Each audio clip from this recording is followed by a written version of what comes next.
ということで、小躍りしてちょっとモチベーションが高いみたいなんですけれども、自分にとっては普通のイベントになれますので、普通にやって、KO して、自分は、楽しみながら、帰国したいと思ってますので、皆さん注目してください。とにかく、この小僧に、しっかりと。お前の方が小僧だ。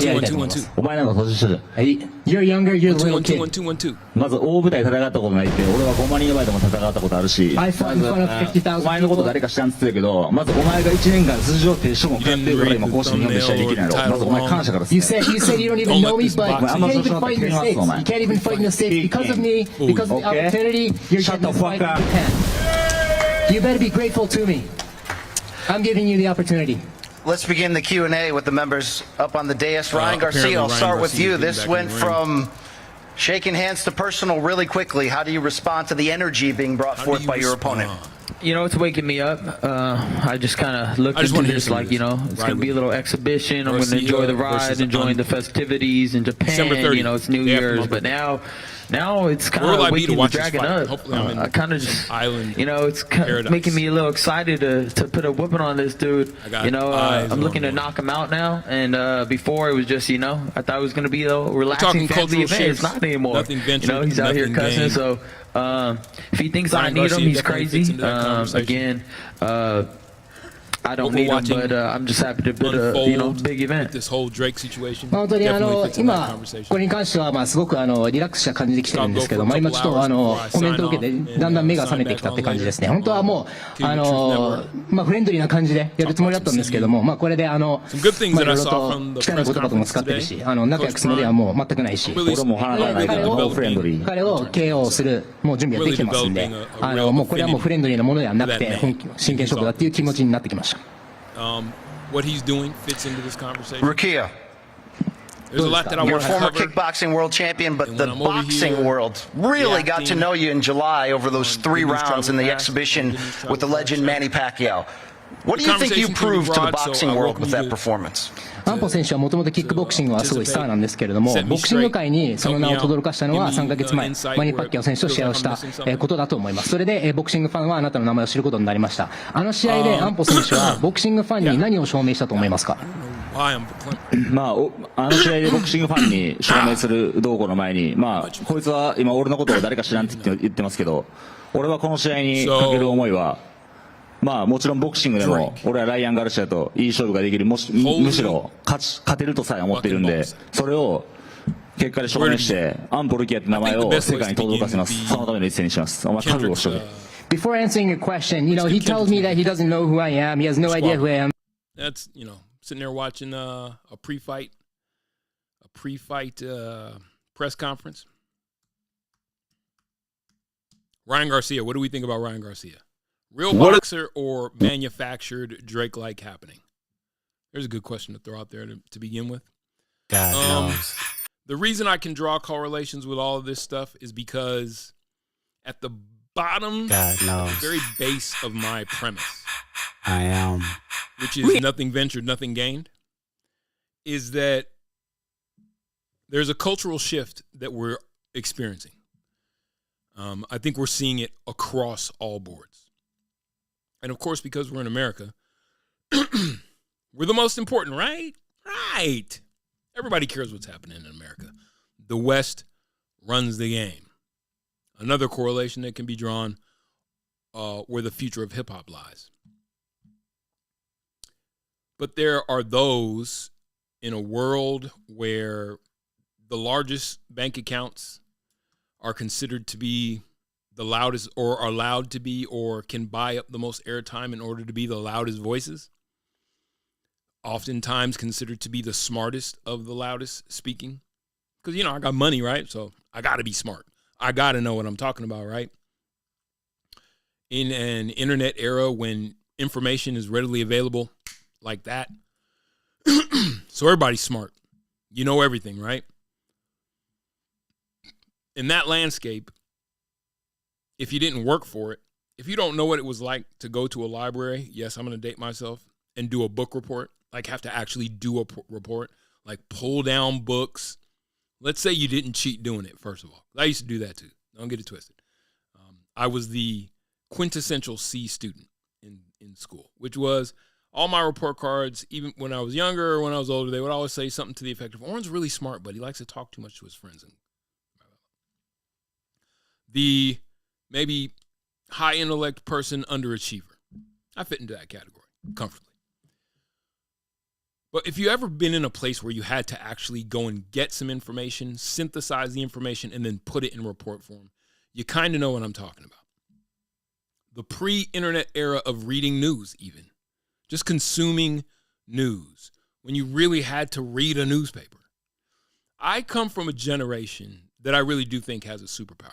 We straddle the divide between the information age and the analog age and the digital age. Let's call it that.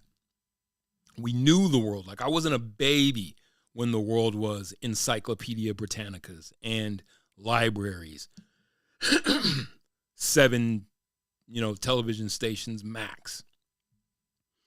The beginning of the personal home computer. VCRs. From VCRs to Blu-ray and DVD. 8 tracks, vinyl, all the way up to, ADAT, CDs, now to the MP3. House phones. When was the last time you niggas had a house phone? And that generation was caught. We are the true hip-hop generation. That's not to take away from Bambaataa and those of us who might have parents that might have just on the other side of 50, just on the other side maybe of 60, that represent the ground floor of the hip-hop. I'm talking about we were old enough to know what it was and do something with it. Saw it go through that's just a fad era, that'll never work era, gangster rap era, it's poisonous era, battling with the president of the United States era, to becoming literally the globe's most used selling genre when it comes to marketing. And when I say the world's most used, think about it. Video games, movies, commercials, bling bling, like the lexicon of colloquialisms that have made it out of the rap silo into common interest, into the commons. It just isn't, it's not bigger. It's just what it is. Emulated in countries far and wide. That's my generation. And so we got caught in this space where as soon as it became commercialized, hip-hop I'm talking about, as soon as it became commercialized, well, then there's no room for the real anymore, right? How much records can you sell? Numbers. It's pop music now. Culture means nothing. Only numbers matters. Numbers. The same thing can be said for a guy like Ryan Garcia in boxing, or better yet, Jake Paul in boxing. Numbers. It really doesn't matter if you went through the rigors of becoming a professional boxer. The question is are you relevant, viable in a digital world? And that world is not going anywhere. Don't get it twisted. But I think we've all reached the point when everybody is desiring more substance. In walks the Drake versus Kendrick beef. In steps, these two, pretty much mirrored image in terms of when their careers started cresting. They're definitely diametrically opposed as to where they took it from the crest.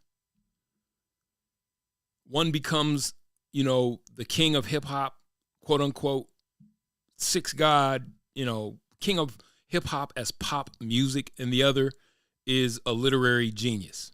Now, when I say that only from a factual standpoint. Pulitzer Prize winning, Grammy Award nominated winning, game-changing work of art creating artist. That is his resume. Whether you like it or love it, that's Kendrick's resume. These two couldn't be more diametrically opposed. So when they met in the ring, for those of us that enjoy substance, we landed in Camp Kendrick. For those who showed up for the party, obviously you're Team Drake. We saw how it unfolded. No need to recap that. We saw how it ended. Truly no need to recap that. Unless you've just been under a rock. I want to know who this is. It says United States. Hold on. Let's see. Hello? Hello? Hello, good afternoon. This is Gina from the funding department. Oh, wow, Gina. Hey, thanks for calling. What's up? What's going on? That's how you deal with. That's how you deal with calls, you guys.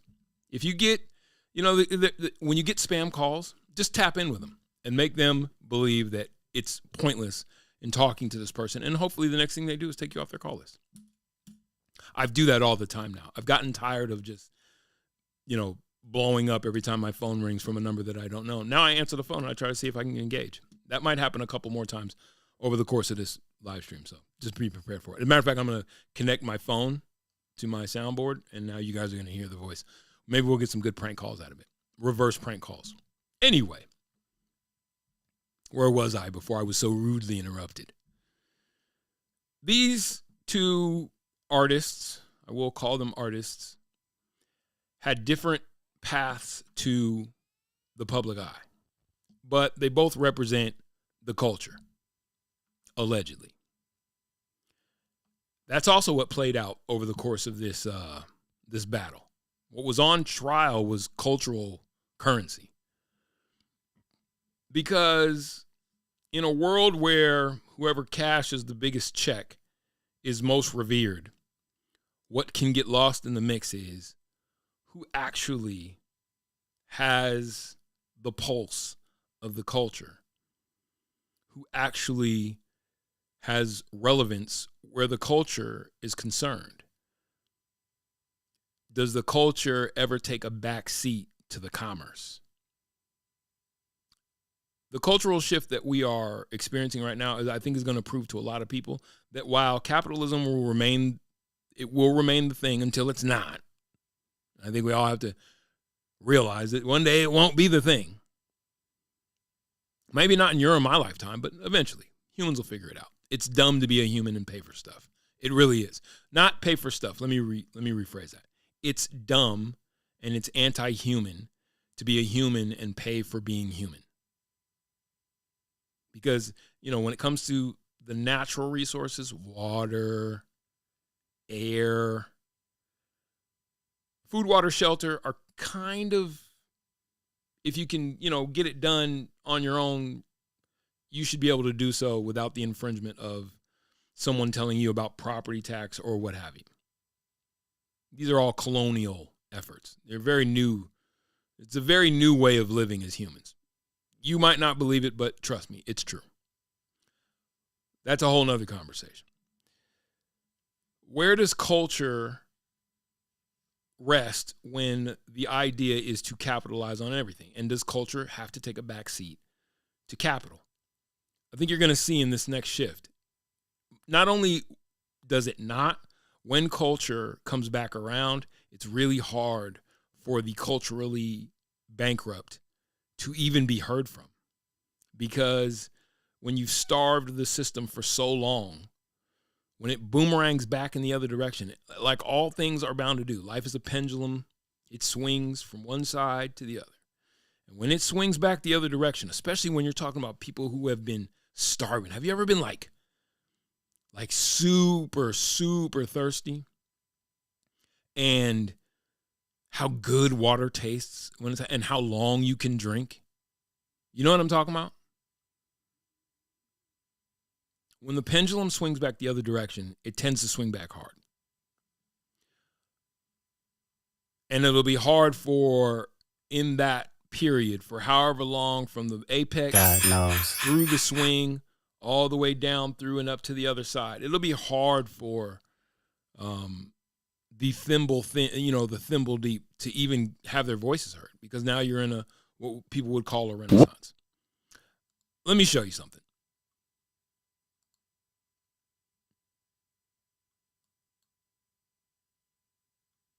Let me show you something.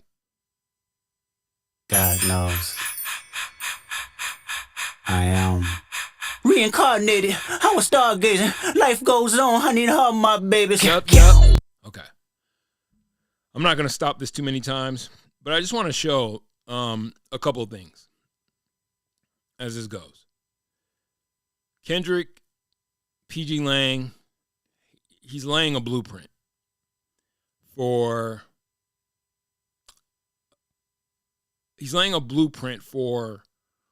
I think what will captivate best in the new cultural era of hip hop. And it is this, I don't think everybody's going to be able to duplicate what it is that he's doing. I'm talking about the mindset from which it emerges, though. Minimalistically poignant. Just by virtue of understanding composition, whether it's of music or of shots, and really being mindful about your presentation. I just wanted to throw that out there. Life goes on, I need her, my babies. Woke up looking for the broccoli. High key, keep a horn on me, that come my seat. IP, ownership, the blueprint is by me. Mr. Get Off, I get off at my feet. Shit thumps too. Which is important. A yeet nigga couldn't try me in a tri-state. Buddy pass, bet I give him splash till he hydrated. Bounce out, know he spook town, eyes down. It's not, I want you to keep in mind of something. It's not just the gang references. It's the way they're incorporated into the statement. I got the money and the power, both gyrating. I feel good, get the fuck out my thighs. Look good, but she don't got no ties. I walk in, walk out with the size. Man, don't let me know what the price. What the fuck? I got hits, I got bucks, I got new paper cuts, I got friends, I got foes, but they all sitting ducks. Hit his turf finger. How to be more like Kendrick for dummies. Now, there's a lot of cryptic references in this. There's a lot of cryptic references in this go round, and I don't think I'm going to spend a lot of time on that because I really want to get to the story of Drake. But when you watch what the numbers do in the weeks to come, for those that are number concerned, please believe that there will be a rush of artists who are trying to read this book. Cracking double back like a deluxe. 50 deep, but it ain't deep enough. Fuck a plate, there you go, meaty mark. Falling from a money tree, and it grow throughout the month. Spit a loogie at the camera, speed it off, yes, us. I feel good, get the fuck out my thighs. Look good, but she don't got no ties. I walk in, walk out with the size. Man, don't let me know what the price. Squabble up, squabble up, Hey, squabble up, hey, squabble up, squabble up. Ice-T reference. I got new paper cuts, I got friends, I got foes, but they all sitting ducks. Hit his turf and get cracking double back like a deluxe. 50 deep, but it ain't deep enough. Fuck a plate, there you go, meaty mark. Falling from a money tree, and it grow throughout the month. Spit a loogie at the camera, speed it off, yes, us. I feel good, get the fuck out my thigh. Hood Love. Ice-T reference in the back. Who knows that? Who knows that Ice-T? Who knows that Ice-T album cover? Look good, but she don't got no ties. I walk in, walk out with the size. Man, don't let me know what the price. Squabble up, squabble up, squabble up, squabble up, squabble up, squabble up, squabble up, squabble up. There's not gonna be a lot of room for niggas to breathe out. Yeah, I mean, like if you don't have, I think in this, what I'm encouraged by with a renaissance is that it's hard for thin veiled artistry disguised as art to breathe. And I think that we're in store for a substance that could literally change the world.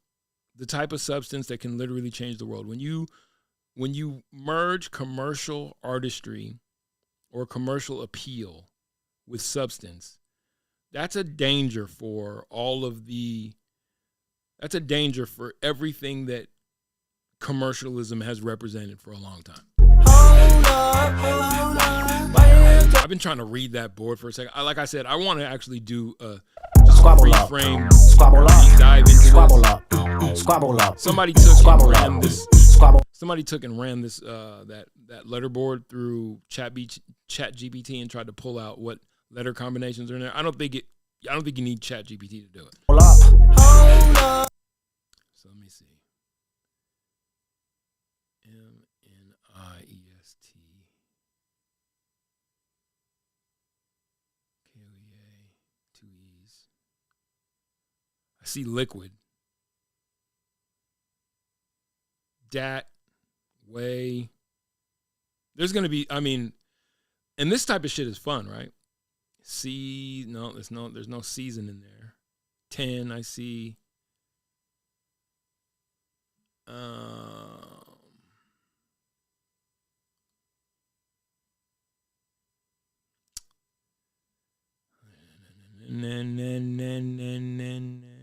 Nate. Is there a G in there? No, there's no Nate. There's no R. Karina. I'm gonna have to do right now is not the time for that. I really want to kind of stay online as far as nothing venture, nothing gain, and the message that I have for Drake and his cohort.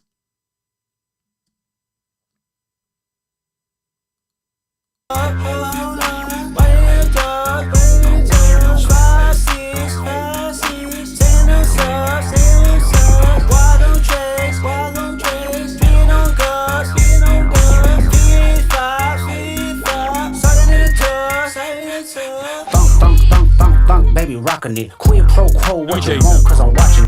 Let me tell you something. Now, this might only be applicable in LA streets, right?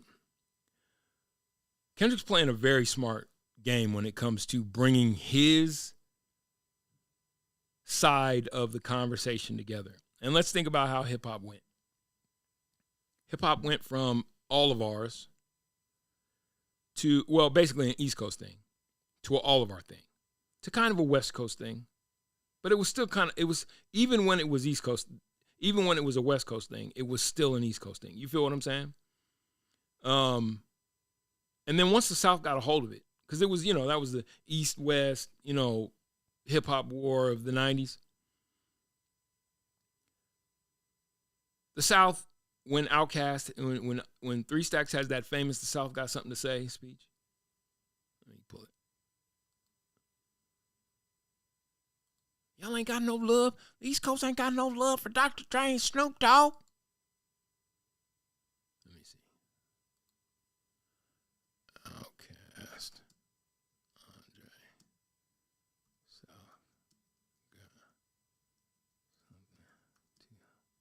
From this moment, let me see. But it's like this, though. I'm tired of folks, you know what I'm saying? Them closed-minded folks. In a daishiki, mind you. You know what I'm saying? It's like we got a demo tape and nobody want to hear it, but it's like this, the South got something to say. That's all I got to say. Okay. From that moment, and from the Outkast interjection into the hip-hop conversation, and for their contributions, Goody Mob, Dungeon Family, T.I., early T.I., Tila, Texas is always, Brad, Scarface, UGK. There's always been great contributions from the South, to be honest with you. It didn't get cartoonish until Yin Yang Twins, I'd say. And then it was a slow degradation. Ludacris, I'll throw Ludacris in there as far as, So Def. I think Jermaine Dupri always represented the culture well. But, once the South took over, we just took a turn for the more cartoonish. And I think everybody would widely recognize that. Did it get more party? Yeah, for sure. Did it become a complete degradation of the art form? Absolutely. Those two things exist within the same space. And I feel comfortable with that assessment. And I don't think that there's a lot that could be said to challenge that, because just look how things went. We went from Southern playlistic Cadillac music. Put that album on. Put on Outkast's first album. Put on any Outkast album. Put on any of T.I.'s first albums. Dungeon Family, Goody Mob. They still had the party. Let's keep in mind, West Coast always had the funk. We was partying. There wasn't a lack of party feel and vibe. Listen to The Chronic. The themes have always been self-destructive in part, and that's something that we all have to contend with. But the music itself and whether or not it could supply the party with everything that it needed, even Puffy's time at the top and the shiny suit dancing and all the, everything that he did to keep the East Coast afloat, that was on the other side of that hardcore Wu-Tang, Mobb Deep, Nas. There's a question of how much partying needs to be done, but I'm just saying, we weren't without party music. When the South got a hold of it, though, the party got to jumping, it didn't stop. And everything that accompanied it, that I never even saw coming. Certain aspects of drug culture that seeped into hip-hop culture, melded with hip-hop culture, that were definitely not like this perk. Yeah, no, okay, let me stop. Let me stop before I say something that's untrue. Lean and Syrup, Houston, Texas thing, DJ Screw died from it. Pretty sure some people could tie Pimp C's passing to it as well. But I'm just saying, it wasn't all just the South that, it wasn't Atlanta, I should say, that completely their reign accompanied just this part that had just never really been a part of hip-hop culture that I know of. I know a lot of niggas that did coke coming up. Definitely not, now psychedelics I subscribe to. So, anyway, let me stay on point. When the South got a hold of it and took over and has run the game all the way up into, and ran the game pretty much into the dirt. I think, the Migos, Lil Yachty, all the Lils gave way to drill music. And drill music was the worst of what South influential stupidity and murder rap culture have to offer combined into one destructive vehicle that literally has nothing good to offer. Sorry, it's just what it is. I have 3 daughters. One who is 27 and insane. I love my kid, but and that's partly, a cross that I have to bear. How she got there. One who's 21 and is just a gem of a human being. The conversation that we had last night, she lifts me up. And then my 18-year-old, who her and I we're putting our shit back together.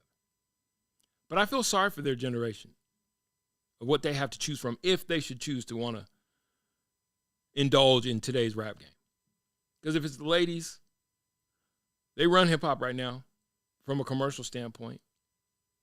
But is Sexy Red, like, if that's, if that's y'all's Lil' Kim, they're not even close to the same, except for the fact that Lil' Kim, promoted her sexuality. But everything else, it's just not even close. Lotto, Glorilla, it's just Ice Spice. It's like, I feel bad.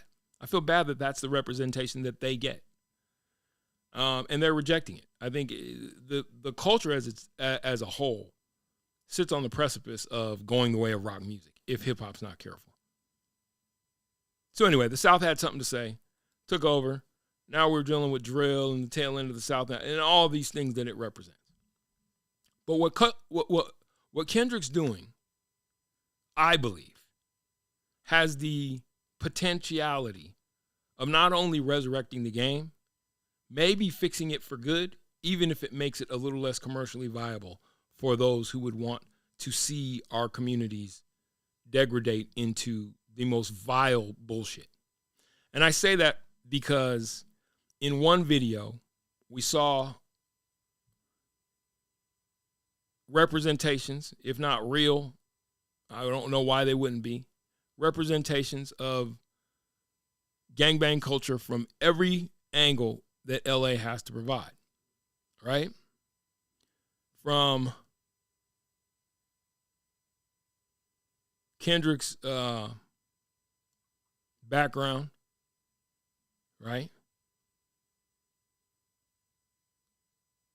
Blood Gang. Obviously, the Truth is in the building. And the Vatos. He's going to unite California by himself using a Bay Area sound. It's crazy. It's crazy what he's doing. Is it calculated? I do believe it is. I've stopped second guessing Kendrick Lamar Duckworth and his strategy. I mean, Nate Dogg salutes, Ice-T salutes, callbacks to Menace to Society salutes. He's saying West, which is, I grew up in Denver, but if anything, we were a West Coast influenced city. And what he's saying is, Snoop and them put the game, they put the baton in the right hands. And it just took time to get to it. He established a cultural relevance on the way up to this moment that will allow him to live this moment out and do everything he needs to do over beats that everyone likes to boogie to and still deliver messages that uplift. It's about to be a movie, y'all. With him and some bitch in him, that's a lot of bitch. Don't hit him, he got kids with him, my apologies. Ghetto child, here was Blackie Miles with a Smirnoff. He high, we outside, boy, they about to kill him off. Blacks on blacks, it's a fact, this a bricker off. Tell me why the fuck you niggas rap if it's fictional. Tell me why the fuck you niggas rap if it's fictional. Tell me why the fuck you niggas fed if you criminal. Tell me why the fuck you niggas fed if you criminal. Hey, Doc, can I get a drop? I'm like, nigga, Nigga, no. H-Boom Coon from the west side to Senegal. It's a full moon, let the H-Boom Coon from the west side to Senegal. wolves out, I've been a dog. I feel good, get the fuck got my thighs. Black Moses, Isaac Hayes reference. Good, but she don't. Black Jesus hanging up in the back. Everybody who comes from a real one had one of these in the household. Got no ties. I walk in, walk out with the side. Black Panther. Man, don't let me know what. This is Rent-A-Center furniture. If you really from it, your folks, your people, somebody that you knew had the Rent-A-Center setup that came with the porcelain Black Panther statue. The pie. Squabble up. Squabble. That's a cultural cachet that cannot be faked. Only real ones will get that reference. I'm going to get to your boy in a second. Squabble up. Squabble up. Squabble up. Squabble up. Squabble up. Squabble up. Squabble up. What does that mean to you? I'll tell you what it means to me. It means that he ain't done with your boy nowhere by sight. Okay, so under those auspices, this is his new album, which I do believe is a precursor to a larger project that will drop either shortly before or shortly after the Super Bowl. Pedal to gas, belt to ass on all levels. I don't think it's all just about Aubrey. But it's funny what it's inspired in his recent his recent partner in combat. So we're gonna read through this. I'll give you my thoughts. I want to be fair to Drake fans and Drake himself, in as much as to say that I do believe that we are all victims of the same system. With that, Drake says Universal Music Group, Spotify, artificially inflated Kendrick Lamar's Not Like Us. I need some music, or at least a fireside chat. Let's listen to some fireside chat sounds. I was listening to the oh my God, a good crackling fire.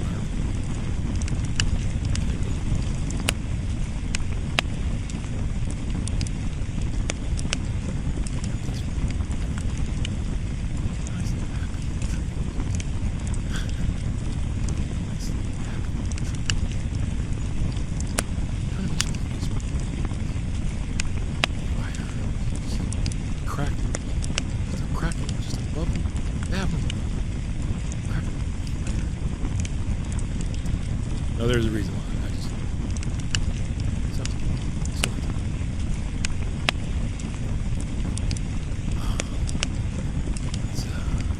That's nice.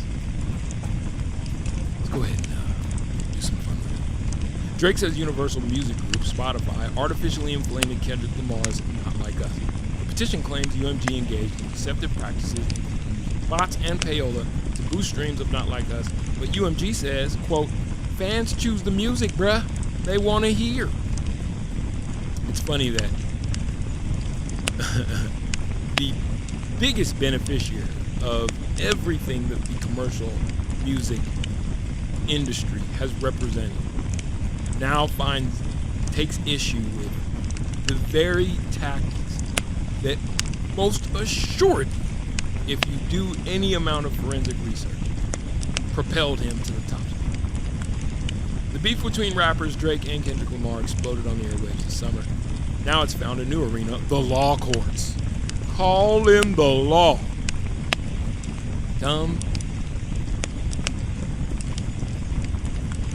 non-self-aware son of a bitch. That isn't to call. Anyway, Drake allegedly in a court filing Monday that Universal Music Group and Spotify conspired to, quote, artificially inflate Lamar's summer hit, Not Like Us, by using bots, payola, and other tactics. I was talking to my niece earlier, and she was like, I can't believe he did this all in answer of losing a rap battle. Yes, he did, but it's more than that. Because what he stands to lose is cultural relevance, which I don't think can be stopped. You know what I mean? It's one of these moments. Boys are going down. Danny, you're a lousy southpaw player, Jack. Boys are going down. There's nothing I can do to stop it.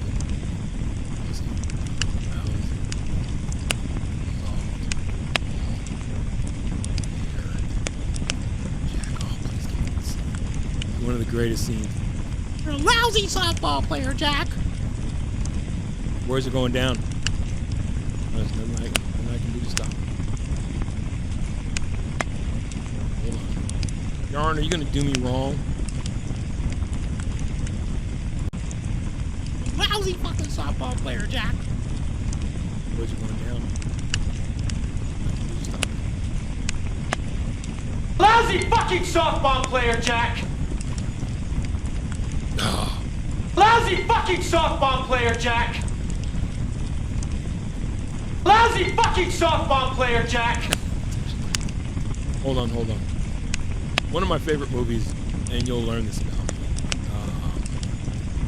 One of my favorite movies of all time is... You're a lousy fucking softball player, Jack. The boys are going down, Danny. I can't stop it anymore. Lousy fucking softball player, Jack. Boys are going down. Can't stop it anymore. This is where we find our boy Aubrey, Drake. So sad. So sad. You want some of this too, old man? Nope. This summer, the two released several diss tracks targeting each other. Lamar's Not Like Us, released in May, was perhaps the most popular. Perhaps? Enjoying a multi-week stay on Billboard's Hot 100 #1. However, the Canadian rapper claimed in a petition filed Monday in New York Supreme Court that the success of Not Like Us was due to deceptive practices and not organic streams. Drake initiated legal action by his company, Frozen Moments. He's so Drake in everything he does, even the naming of his company, Frozen Moments LLC. It sounds like a company that would be best suited for capturing we'll take your favorite baby picture and sculpt it into an ice sculpture and have it at your wedding to melt, and you'll pay us $3,000. A petition is typically a precursor to a lawsuit and seeking the preservation of evidence in New York. Most of the claims in the suit aimed at Universal Music Group, UMG, a Dutch-American-owned company has no relation to NBC Universal, the parent company of NBC News. They had to point that out. This ain't, just so you know, this ain't got shit to do with us. In the petition, he claimed UMG launched a campaign to quote, manipulate and saturate the streaming services and airwaves with a song, Not Like Us, in order to make the song go viral. UMG allegedly charged Spotify licensing rates 30% lower than usual rates for Not Like Us. That would be supremely illegal. In exchange for Spotify recommending the song to users who are searching for other unrelated songs and artists, the filing claim. The part about that's problematic is, I heard somebody describe it like this earlier, and it was great, so I'm just going to stand on the shoulders of greatness. Imagine Bitcoin right now, which is at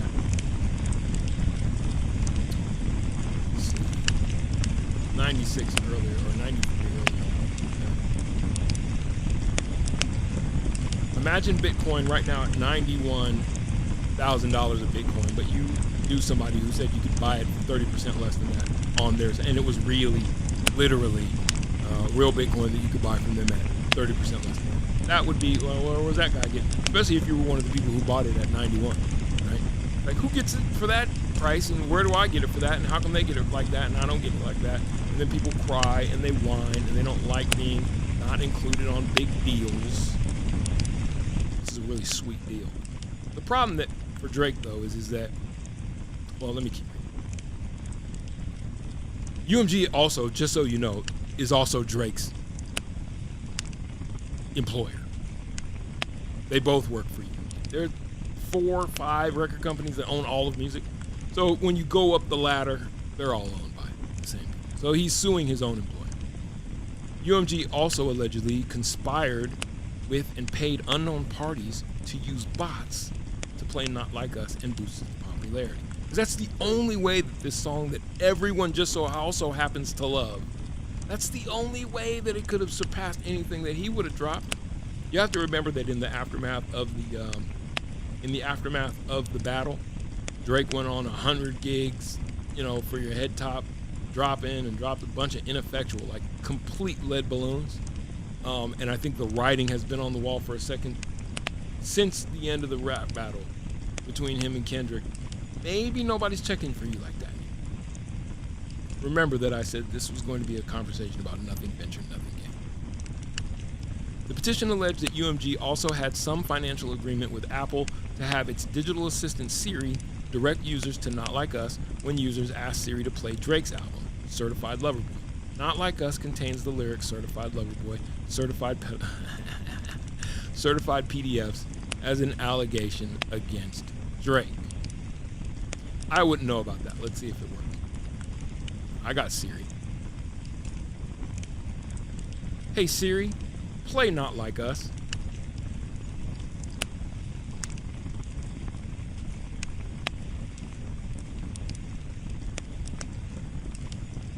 Hey Siri, play Not Like Us. Siri don't give a damn about anything I'm asking. Siri, are you there? Fuck you, bitch. Siri, goddammit. Oh! I have you go. Sorry, Siri. I'm sorry.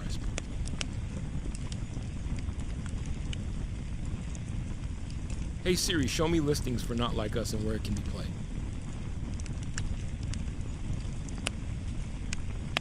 Not Like Us. Hands down the most unconventional song to ever go. Oh, wait. Hey Siri, show me references to Certified Lover Boy. Yeah, the teaser reference covers of Drake's previous album. Yeah, I don't know if that's true. I got Drake references. UMG also allegedly engaged in pay-to-play schemes. This is where it's going to get tricky, right? Pay-to-play schemes, a practice known as payola, the petition. Do you realize that 90% of the music that the pop world likes is based off of some form of payola? or some form of music industry guided like and love? You realize that? I think most people realize that by now. That's the whole explosion of streaming systems and why radio isn't dying on the vine, but just has such a huge credibility problem. Hop in the car, if I have the radio on, I hear the same songs, everything. We all know this. That doesn't happen just because of the Billboard's Top 100, or those songs don't make it there because of that, without the heavy assistance from record labels. This isn't new information. So to offer that up as a piece of evidence to the validity of your claim that the only reason that Not Like Us went crazy, and there's also a part of this that makes me, I think there's a part of this that's, the Super Bowl's coming. It's not getting any further away. And there's little to no question that some way, shape, or form that song is going to be. The NFL is loath to have another Janet Jackson moment. So will PDF file be something that is allowed to be said? Probably not. Now, is saying A minor, is that the same as? A lot of people have said that what in effect happened, that Drake will be the last one to be fully aware of, is he got Ja Ruled in this battle. And his career will end much the same. Ja Rule didn't get called a PDF file. But when 50 was done with him, it was basically kind of like, are we still listening to Ja Rule? What would I do without my baby? You still doing that? Because we can just not. And we didn't. We stopped doing it. We stopped doing it real hard and real fast. We just stopped. Ja Rule, anybody who was alive at the time and sentient knows, it just stopped. You know, hope you made your money and enjoyed it. And Ja Rule seems to be fine in the aftermath, to be honest. Maybe he's relieved. It alleged that a UMG employee made payments to an independent radio promoter, who then transferred those payments to radio stations or radio station employees to play Not Like Us without disclosing they were paid to do so, the filing said. The petition did not divulge who made the payment nor what radio station allegedly received it. Does he have proof of this, or is that just what we know to be the practice in, you know what I mean? To say that would be like saying, let me see something that we all know is happening. Oh. U.S. Congresspeople, when they get voted into office, just don't do their jobs after they get voted into office, and they do everything they can by accepting payments from lobbyists and whomever to stay in office. We all know that's happening. Do we know the insider deals of how, you know, whose palms are being greased? Yeah, you do, because you have to see who their campaign contributions come from, and then watch their voting record. Is it legal? It's not illegal. Payola is illegal. But is there any question? I mean, this would be like some revelation if we hadn't heard of payola before this lawsuit. But again, keep in mind the premise here of this conversation. Nothing ventured, nothing gained. If you never had to work for it, why would you ever feel like it's something that you have to work for? Credibility, likability. UMG often boasted of the wild success of Not Like Us, which broke Spotify records, the filing said. Aren't they supposed to brag upon? These guys both work for UMG. Aren't they supposed to brag on the success of their artist?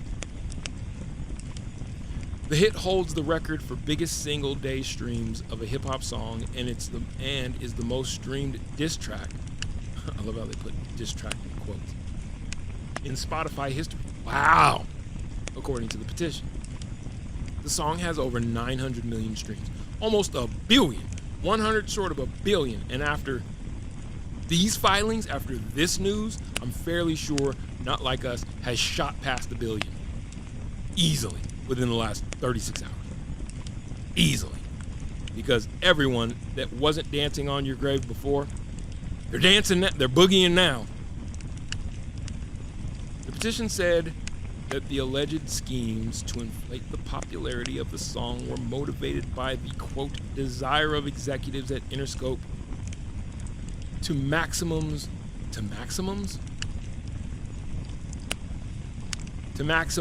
their own profits. I've always heard that the bottom line duty for every CEO is to increase shareholders' profits. We live in America, land of the free, home of the capital. To say, oh, the desire of the executives at Interscope was to maximize their own profits is to say, and water is wet. There's no new information. I want to get to the point of my premise, because there's not much in this that is there's troubling allegations here. Not allegations, there's troubling aspects to this lawsuit. But I want to talk about the man behind it. I'll read a little bit more and then I'll go into my theme. As a result, Drake, who owns the copyright to his entire catalog, suffered economic harm, the filing claim. So now he's trying to sidle himself up next to people like Prince or Michael Jackson, who were maybe being blackballed by the industry because of the reversal of the roles that they were able to engineer for themselves through savvy business dealings to own their own catalog. And if you know anything about the music industry, once an artist owns their own catalog, these people in the industry definitely have a weird relationship with the artists owning their own art. Like, they'll kill you for it. I mean, quite literally. Both Drake and Lamar are signed to UMG. Under different divisions. Drake under Republic Records, Lamar under Interscope. So it's like, so you're suing your boss. You sue your boss? Why you sue your boss? And keep in mind, that might not be the way to go. That might not be the way to go to sue your boss.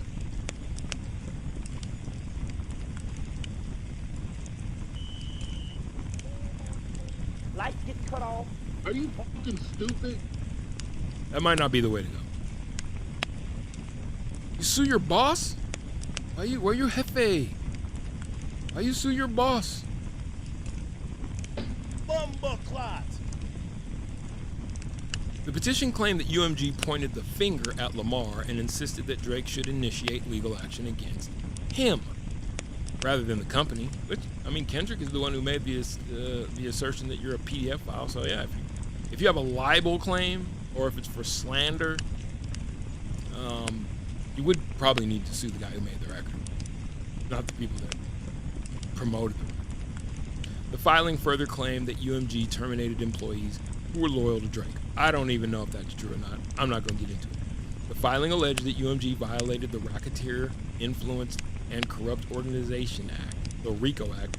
You might just get hit with the RICO. That's a Drake song. And he's alleged in the Drake and Meek Mill have a song, RICO, together. Boom, ding, blum, ba-doom. Yeah, I actually like that song. The beat is what keeps me in, but no, it's catchy. It's hilarious that now he is alleging RICO against his employer, or at least his business partner in UMG. Like what? Okay. And engaged in deceptive business practices. Add false advertising. Universal Music Group told NBC News the suggestion that UMG would do anything to undermine any of its artists is offensive and untrue. You might have just lost this fight, bruh. Not just there, I mean in general, maybe you just lost. We employ the highest ethical practices in our marketing and promotional campaigns. I call bullshit. No one believes that. But, you know, when people in China watch the news, they know it's propaganda. And I'm saying it's propaganda. I offered you a chance again.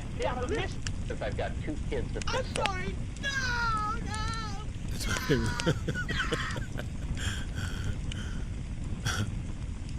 Someone will go over it. My spidey sense is like, oh, this is fucking bullshit. Yes, it is. Yes, it is. No amount of contrived and observed legal arguments in this pre-action submission can mask the fact that fans chose the music they want to hear, the statement added. That's damning coming from your boss. You boss, you jefe said, no, we're not doing nothing wrong. There's nothing, we're not doing nothing. It's not wrong. The fans choose. They not choose you. I don't know what you want me to do. Spotify declined to comment Tuesday. However, on its website, the streaming platform says it has practices in place to prevent, detect, and mitigate artificial streaming. Social media erupted with memes and jokes following the news of the petition. Drake, realizing that he could just sue his way out of his problems instead of facing them like a man on social media. Next. Drake is the first rapper to ever run to court after losing a rap battle, another added. I speak for everyone when I say we stand with UMG, Drake acting like a spoiled brat who lost. One ex-user said. No. Now that's true. That's a quality way to depict his actions. Another way would be he's acting like a guy who has been handed rap legitimacy and doesn't know what to do in the aftermath of it being ripped away from him. And quite possibly any legit relevance going forward. When a guy who we all know to have never been at the bottom is allowed to sell a dream like started from the bottom, now we're here. When a guy that we all know to have been an actor who probably didn't find it that hard to make the transition into rapping because he's just acting now like a rapper. A guy whose uncle and father both played on and in high-profile music situations enough to nepotism their son/nephew into a music career after his acting career. A guy who worked in the beginning of his career, all throughout his career. He's made the music. He hasn't written all of it, but he's made music. He's worked to the extent that singing other people or rapping other people's words could be, I didn't do that, you did that, Quentin Miller. See, the thing about this culture, the thing about rap culture, let's talk about it first. The thing about this culture that is unmistakable is its connection to urban reality. And you can fake that, for sure. You know, there was always questions as to was Nas really in the streets? No, he'll tell you. I'm the guy who was on the porch reporting now on what I seen in the street. That's still credibility, because you were there. Ground zero. Now, you might think, oh, well, that's just dumb. That legitimizes you. You had to have been shot at to be, credible in hip-hop. No. That's not what I'm saying. What I'm saying is that connection can't be faked. That understanding, that commonality, you can't fake that. And it comes through in your art and in your artistry. So when you got a guy who, because of commercial success, which he never had to do, Drake could have kept making music for the ladies, and I think he'd have been fine. I think all of this is a non-issue. If he would have just made dance records, if he would have just kept doing things that said, I don't want no trouble. I ain't come here for no trouble. I came here to make records that ladies like. I came here to be a part of the culture that is more R&B than it is, that hardcore, street legit, gang bang, for whatever it's worth. I didn't come here to do all that. Why you go troubling these gangsters for? But there's an intoxicating feeling that comes with being thought of as a bad or dangerous man. But you gotta earn that. Nothing ventured, nothing gained. Take the dangerous out of it. There's something intoxicating about being able to touch down in any hood and be good. Because when you come across real ones, they just pick up on it. They're not there because you have something to offer in form of a future check. They're there because, nah, fuck with him. I fuck with him.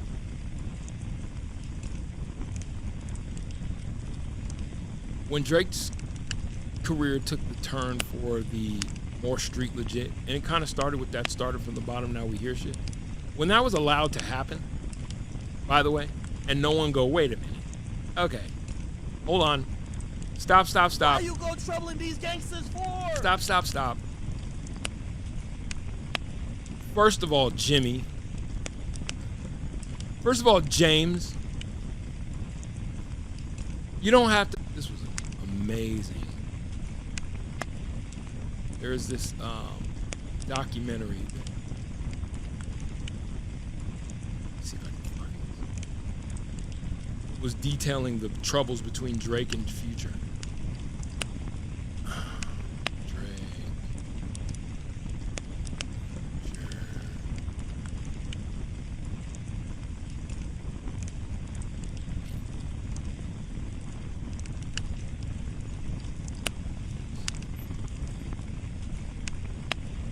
Stream duo in rap history. Today, Drake and Future stand as the #1 most streamed duo in rap history. However, thanks to recent events, we may never hear them on the same song ever again. From countless chart-topping hits together, breaking records touring the world, and of course their 2016 collab album, What a Time to Be Alive, this once inseparable pair was an instant recipe for a smash hit. Yeah, you know what it is, man. OVO free bands. Yes, sir. Literally 3 of Future's 5 most streamed songs. Nothing ventured, nothing gained. When it's weird. Well, he's Canadian, right? And his mom's white, and there's no shame in that. My point when I say that, though, is that rap is something, it's probably one of the only genres of music. Maybe punk rock. It's one of the only genres of music where your persona is scrutinized, and if you pass certain smell tests, you're allowed into the club. Think anybody, like, jazz musicians, can you play or not? Like, I don't give a fuck what the fuck you came here to sell me. You can't fake this. Most musicianship is like that. It's like, can you play or not? You know, in disciplines where singing, that could be R&B, that could be any genre of music where can you sing or can't you? I don't care about your personality, although the music industry cares about your look. But in rap, can you, you know what I'm saying? You know what I'm saying? Can you put these things on? It's a costume that can be worn. You can put on a hip-hop, you can put on a rap costume. You just put it on. You just put on a rap persona, and there you go. And off you go into you know, rap success. It doesn't take a genius to figure that out. So if you can put the suit on and make it look good, well, off you go. And if you got the right backing, which he's always had, all the better. Songs in his career are with Drake. So what happened? At least from the surface, it appears that Future was the one who abandoned Drake. But why would Future ditch his once frequent collaborator and close friend, who by the way is also one of the biggest artists on the planet? Close friend is funny. Biggest artist on the planet. Again, nothing ventured, nothing gained. We throw that word around, artist. I'm an artist. Artist. We throw that word around so frivolously.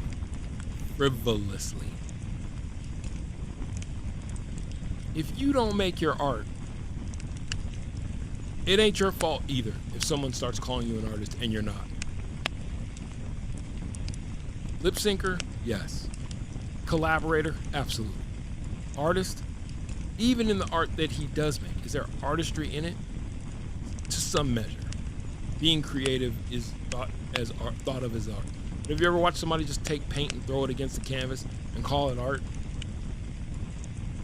And people who legitimize that shit is why shit like that sells.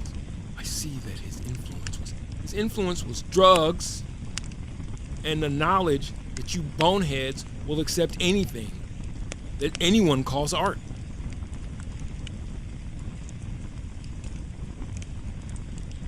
Well, as we begin to break down the lyrics and reveal the truth behind these stars' unexpected split, the real reason will likely surprise you.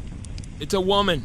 There's another part about Drake that's very, very troubling, which is his willingness to cross up other cats behind. Who was gonna get in the video, who wanted to be part of it. People from Atlanta wanted to get on it. Although he did credit Drake for introducing his breakout hit Tony Montana to a whole new audience, this would also mark the first bump in the two shaky friendship. So many people from Atlanta wanted to get on this song, and it's just like basically a slap in my face because they like, shit, you should have did it for somebody from Atlanta who was gonna get in the video, who wanted to be part of your video. Future claimed that it was a slap in the face for Drake not to appear in his Tony Montana music video. However, this was just... Drake's been showing his business savvy for a while. He hasn't been too shy about showing it, and we've all seen it. This is why I said nothing ventured, nothing gained. Part of Drake's problem is the people who have cheered him on all this time and allowed him to break rules that I don't think we would have ever allowed anyone else to. Just a small insult compared to what was about to come. Future is probably one of my favorite people to come to the studio with just based off his work ethic, said Drake back in 2012. But while the two had clearly been developing chemistry, including collaborating again on the banger Love Me with Lil Wayne, along with Drake featuring on Future's trap music mixtape, that same year in 2013 though came more drama. So when we was at the studio, Drake came by the studio, and I always tell my engineer, started from the bottom. So when I put the beats on, I was like, man, put the beats in. So I always said, started from the bottom. He telling me this story. He bought me a bottle of Louis XIII that I never opened up. Wow. Because of this story, and I'm like, man, I won't bother, I need publishing. Future revealed to Power 106 that he allegedly inspired the hook for Drake's hit Started From the Bottom, a single from his third album Nothing Was the Same. Now, that could be picking nits. That seems a little nitpicky. I came up, like, Started From the Bottom is definitely not a term that Future coined. Right? Like the thought that Pluto was the, you know, the coiner of the phrase started from the bottom. Now we're here. I'm fairly sure I had heard that coining of phrase far before Drake even put it in a song. For me, and people like me, I've already alluded to this. The point is, how? How does, yes, a single parent household, your mom is Jewish, he's Jewish, I'm fairly sure he didn't come from the mean streets of wherever he's from in Toronto. Middle class happening, dad not around, art musician though, like paid gigging musician, uncle played in the Ohio Players. Like, when did and how did Drake get on Degrassi? Let's see if we can find this out. Let's see if they'll just tell me on YouTube. How did Drake get on Degrassi?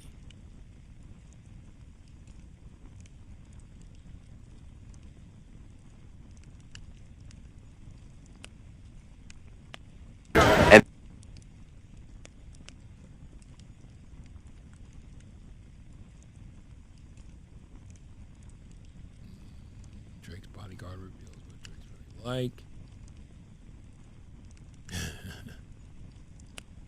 Culture's biggest fraud. Is Is that a question that no one's ever asked? How did Drake get on Degrassi? Am I on Chrome? Dear God. That is a no-no. I'm just going to keep it going for now. We don't do Chrome, y'all. Brave browser. DuckDuckGo if you can't get on Brave browser. Drake, whose real name is Aubrey Graham, got his role on the Canadian teen drama Degrassi, The Next Generation, through his high school friend's father, an acting agent. How he got the role. At age 15, Drake was introduced to the acting agent by a high school friend's father. The agent then found Drake the role of Jimmy Brooks, a basketball star who is shot by a classmate and becomes disabled. How he filmed the show. Drake often arrived late to set because he spent nights recording music. To avoid this, he made an agreement with the set's security guards to be allowed to sleep in the dressing room after recording. His first recorded song, Drake's first recorded song, Do What You Do, was featured on the N soundtrack and was released by N the network.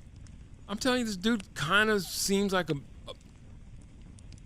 as best you can say, a plant in the industry. Remember, nothing ventured, nothing gained. Aubrey Drake Graham, born in October 24th, 1986 in Toronto. Wow, that was only a month after my mother passed away. His father, Dennis Graham, is an African-American drummer from Memphis, Tennessee, who once performed with musician Jerry Lee Lewis. His mother, Sandra Sandy Graham, is a Canadian Ashkenazi Jew who worked as an English teacher and florist. Graham performed at Club Blue Note in Toronto, where he met Sandra, who was in attendance. Drake is a dual citizen of the United States and Canada, the former derived from Graham. In his youth, he attended a Jewish day school, became a bar mitzvah. You don't become a bar mitzvah, you have a bar mitzvah. Drake's parents divorced when he was 5 years old. After the divorce, he and his mother remained in Toronto. His father returned to Memphis, where he was incarcerated for a number of years on drug-related charges. Graham's limited finances and legal issues caused him to remain in the U.S. until Drake's early childhood. Prior to his arrest, Graham would travel to Toronto to bring Drake to Memphis every summer. Graham claimed in an interview that Drake's assertions of him being an absent father were embellishments used to sell music, which Drake vehemently denies. Drake was raised in two neighborhoods. He lived on Weston Road in Toronto's working-class West End until grade 6 and attended Weston Memorial Junior Public School until grade 4, playing minor hockey, Weston Red Wings, Red Winger, hockey camp, moved to the city's affluent neighborhoods. Okay. His mother, following a vicious cross-check to his neck during a game by an opposing player.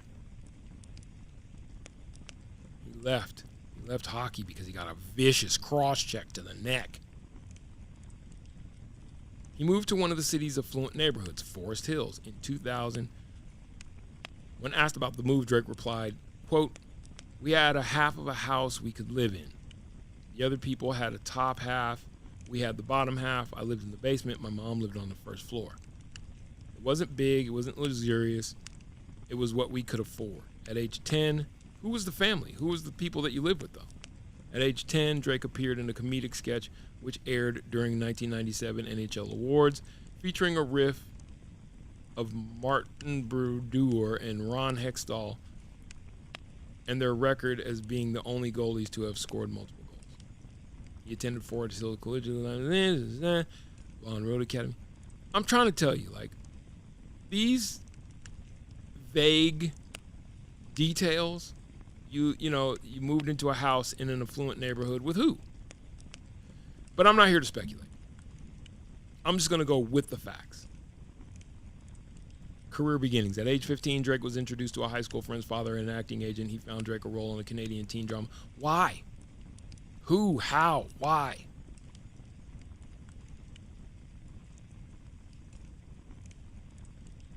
When asked about his early acting career, Drake replied, "My mother was very sick. We were very poor, like broke. The only money I had coming in was from Canadian TV." Oh, lucky you. According to showrunners Linda Schulier and Steven Stone, Drake regularly arrived late on set and spending nights in a recording after spending nights recording music. To prevent this, Schulier claimed Drake struck an agreement with the set security guards to gain entry to the set after recording to be allowed to sleep in the dressing room. Drake's first recorded song, Do What You Do, appeared on the end soundtrack, blah, blah, blah, blah. Being musically inspired by Jay-Z, blah, blah, blah. Drake described the project as pretty straightforward, radio-friendly, blah, blah, blah. Room for improvement, blah, blah, blah. This is all in 2006 that his music career started. Now, what they don't mention is that Drake's uncle played in the Ohio Players. I don't see that. So he started in 2006. His breakthrough came in 2012. Remember, my premise is nothing ventured, nothing gained. Drake. Uncle. Larry Graham.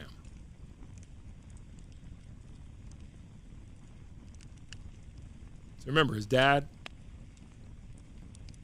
was a famous musician, albeit troubled in his comeuppance. Did some time in the Who's Gal. Sly and the Family Stone. Forgive me. Why is Larry Graham taking so long to open? What's the deal? Are you scared? Jesus. Larry Graham is an American bassist and baritone singer with the psychedelic soul funk Sly and the Family Stone, and founder of the frontman of Graham Central Station. What's Graham Central Station? Oh. Is he the one who sang 1 in a Million You?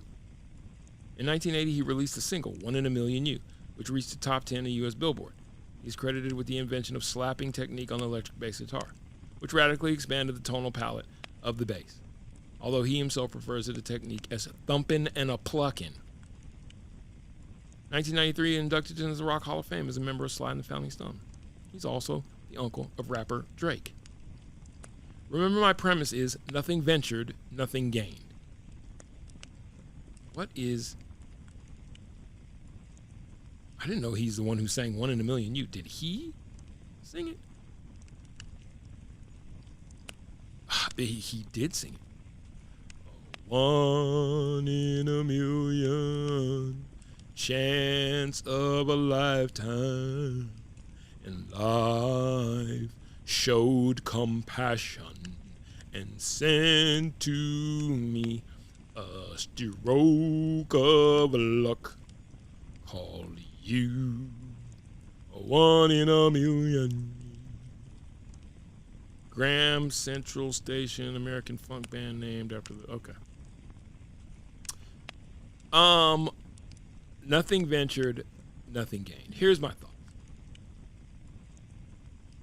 The reason Drake's having such a hard time dealing with the end that appears to be nearing, if not upon him, musically, is because if you didn't have to work to get it, you didn't know what it took to keep it, number one. And the path that you chose, because it's so far from what's at the core of your being, and you chose to go the beretted gangster mafioso route that is often taken by many in hip-hop, you don't have credibility amongst your peers. You seemingly have worn out your welcome with whomever it is that's above you that doesn't mind to see your demise. Maybe a little too big for your britches. Something like that. Maybe it's a humiliation ritual. They don't do those. He strikes me as a guy who feels like he was always entitled to the spot of relevance.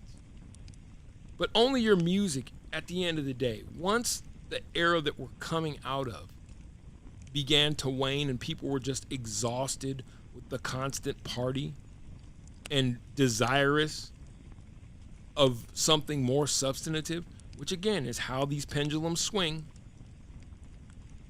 You have no credibility amongst your cohort. You have no credibility to your art because you don't write a lot of your own stuff. You have no credibility to your background because you've chose to perpetrate yourself as something that you're not. And what do in that instance? you turn and you run back to what you've always known. Entitlement. Why you go troubling these gangsters for? And now you're done. I think on a whole, everybody needs to be on notice, to be honest with you. All the one-trick ponies, just look at the numbers. Let's look at the hip-hop. Let's look at the Billboard Hot 100.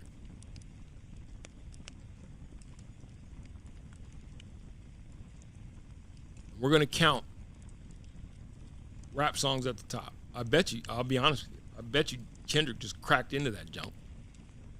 Shaboozey. That is the funniest thing about this song is that it's a remake of a rap song from the early 2000s, reinterpolated as a country song. So do we count that as a hip hop record? I'm going to say no. So in the Hot 100, Shaboozey don't count. It's everybody in the club getting tipsy, but it's a country song now. It's country. I don't know what Die With a Smile sounds like, but I'm fairly sure that Lady Gaga and Bruno Mars do not count. Billie Eilish, Teddy Swims. That's just the top 5. Sabrina Carpenter, Gracie Abrams. Post Malone featuring Morgan Wallen. That's a country song. Post Malone, he saw the writing on the wall early. He got out. We got to be careful with this culture, y'all. The next go around. I'm trying to talk to my people, to be honest with you. We got to be careful of who we give credibility away to. Because they'll show you in a heartbeat that they're not here for the same reason. And maybe loyalty isn't what's needed. Maybe you just need to business out. But I don't think business can support movements. Benson Boone, fairly sure, not. Morgan Wallen, definitely a country artist. Okay, Tyler Creator's up there. So there's one. He just released Chromacopia, which I think is a great album. I should have really did I was scared to do an album review at the time. I should have done I'll still do it. Chappelle Roan, not. So we got one. The Weeknd and Playboi Carti, Timeless. Are we counting that? Let's count it. We're going to need all we can get. 2 in the top 20. Glorilla and Sexy Red at 17. 3 in the top 20. Sabrina Carpenter. Kendrick Lamar, Not Like Us. 4 in the top 20. We're talking about a year ago? 2 years ago? Rap. 3 years ago? Rap. Hip-hop. The scene has grown tired with the thin offering. Let's keep it going. Jelly Roll, not hip-hop. The Mariahs, not hip-hop. Brandon Lee, not hip-hop. Wham, not hip-hop. Gigi Perez, not hip-hop. Billie Eilish, not hip-hop. Morgan Wallen, not hip-hop. Sabrina Carpenter, not hip-hop. Chappelle Roan, not hip-hop. Tony Richmond, not hip-hop. That's in the top 30. You got 4 within the top in the top 30. Oscar Maidon, not hip-hop. Gracie Adams, not hip-hop. Teddy Swims. Why do I feel like... I'm going to count it. 5 in the top 33. Tyler, the Creator, 6 within the top 35. Tyler, the Creator, 7 within the top 37. 7 within the top 40. They got everything, and this is how I said, you gotta be careful when you just give it away. You gotta be more stingy with the booty, man. Hip-hop gave itself away to the music industry to be used as its commercial vehicle. And now that the music industry is done with it, it'll get discarded like they're about to show you what they're about to show you how they can get rid of their top dog, so to speak. You think they give a fuck about an industry or a genre? They didn't even care about rock music. I can keep going. I don't think there's need to. Glorilla, 8 within the top 42. It's going to be hard times out here. It's going to be hard times out here for, I mean, are there any less rappers? Did they get the memo that the Billboard Top 100 is kind of, or that if the Billboard Top 100 is done with rap, what that will tell you is not done with it, but I'm just saying. That'll tell you that commerciality is waning. If commercial viability is not available for hip hop, woe to those who don't have substance and can't really build something real amongst an infinitely smaller, but a more diverse, I think, thirsty and loyal fan base that will remain. Hip hop's not going anywhere. That's the beauty of it. But the industry itself is already telling you where it's turned to. What you'll also notice here is that there's not as much Afro beats up here as you would think there would have been, or I would have thought would have been up here. Lil Baby's in the top 55, so I think that's 10 within the first 50, 56. We're talking about the Tyler again. That's 11 within the first 57. We're talking about, if you went back, let's go back 4 years. Hip Hop Hot 100 this week in 2021. Let's see. 2020. Look. Roddy Ricch, The Box, Dua Lipa, DaBaby, Rockstar. This is all within the top 5. Harry Styles, Adore You. Future, Drake. Doja Cat. Jack Harlow, DaBaby. Megan Thee Stallion. Beaver, Quavo. All within the top 20. I've already counted as many as I counted in the St. John. Roses. That's as many in the top 20 4 years ago as there are in the top 56 now. Just below that, WAP, Cardi B. Oh, Jesus. Mustard. Roddy Ricch Ballin. Lil Mozzie. DaBaby. Lizzo. The tide has shifted. In 4 years. That's a lot of change in 4 years. Used up, spit out. Chris Brown, Drake. Look. Chris Brown, Young Thug. From dominating. Personally, I think it's a great thing. Personally, I think we can get back to doing some real art and artistry that can, it doesn't have to just uplift, but it has to enrich. Again, nothing ventured, nothing gained. None of these acts had staying power of 4 years. You telling me a music career now is less than 4 years? A Billboard Top 100 music career is only as good as 4 years? If you don't play no instrument, if you ain't got no substance, I can see why. But I think the numbers will bear out that commercial success. The NBA will always want it, but will they? The NBA's having a hard time drawing in numbers too. What do you think they're going to do to try and fix that?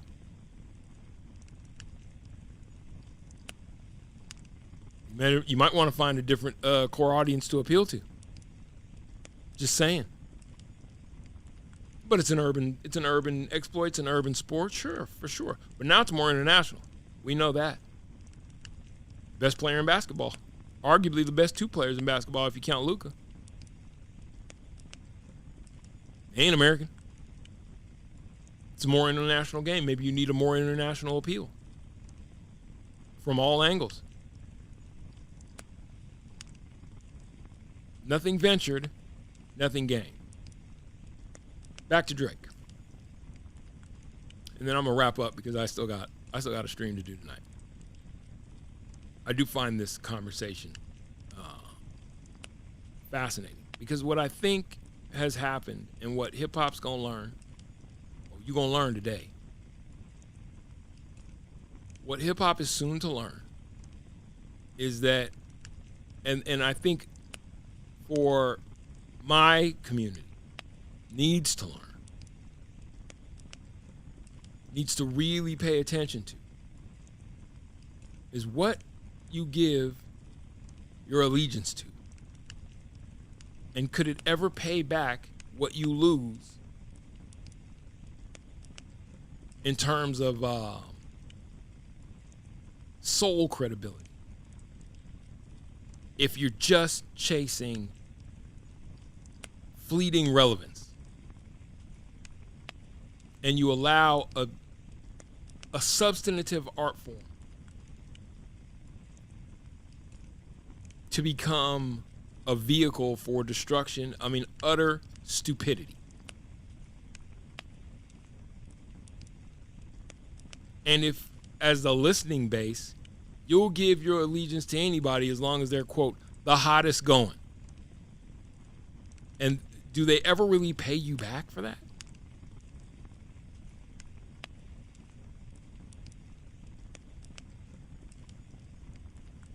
Drake's having a problem with falling out of relevance because he thought that, similar to his rap career, that it should just be handed to him. Why wouldn't you just give it to me? I was looking at this earlier, and I'm going to read some of this, and then I'm going to get out of here. And I want to know who the fuck Alphonse, who is this guy? Who are you? Alphonse Pierre, staff writer. I need to know who Alphonse Pierre is, because not only did I not agree with Alphonse Pierre's perspective, which is fine. What do you look like, though? I want to know.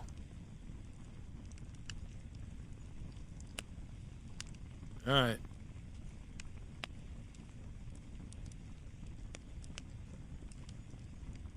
I'll leave it alone. I disagree with this perspective, but it's interesting. Kendrick Lamar can freeze time by dropping an album because he's one of the most popular rappers of the century, which is nothing short of a miracle. There aren't too many albums out there as theatrical as the coming-of-age breakout album Good Kid, Mad City, or jazz-infused organized chaos as To Pimp a Butterfly. And shit, if there are, they definitely aren't platinum-selling pop culture behemoths. Those early projects shaped his myth, formed his supposed genius, and in an era of increasing ephemerality, had enough heft to become indispensable. Fascinatingly, 2002's Mr. Morale and the Big Steppers attempted to strip away all the institutional recognition of the first and only rapper to win a Pulitzer Prize. That project is far from my favorite Kendrick. But the music is so raw and uncomfortable, so provocative and sincere, so full of contradictions and hypocrisies. In a moment where our biggest rap stars and legends, Drake, Jay, Kanye, Snoop, whoever, have basically become institutions of their own in which music is just one department of the enterprise, Mr. Morale's naked humanity was genuinely risky and exciting. Less interesting, but an all-time spectacle, was the hating ass feud with Drake. Was his hating ass feud with Drake. It's where the contradictions and hypocrisies that previously made him so real suddenly felt unusually self-interested and corporatized.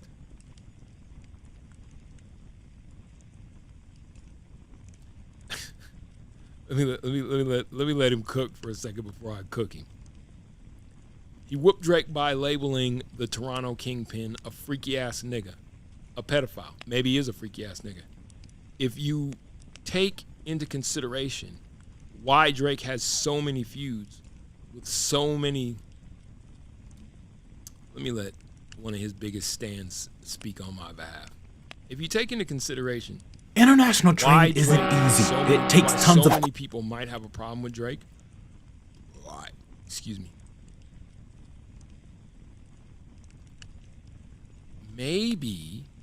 maybe he did it to himself. Where's he at?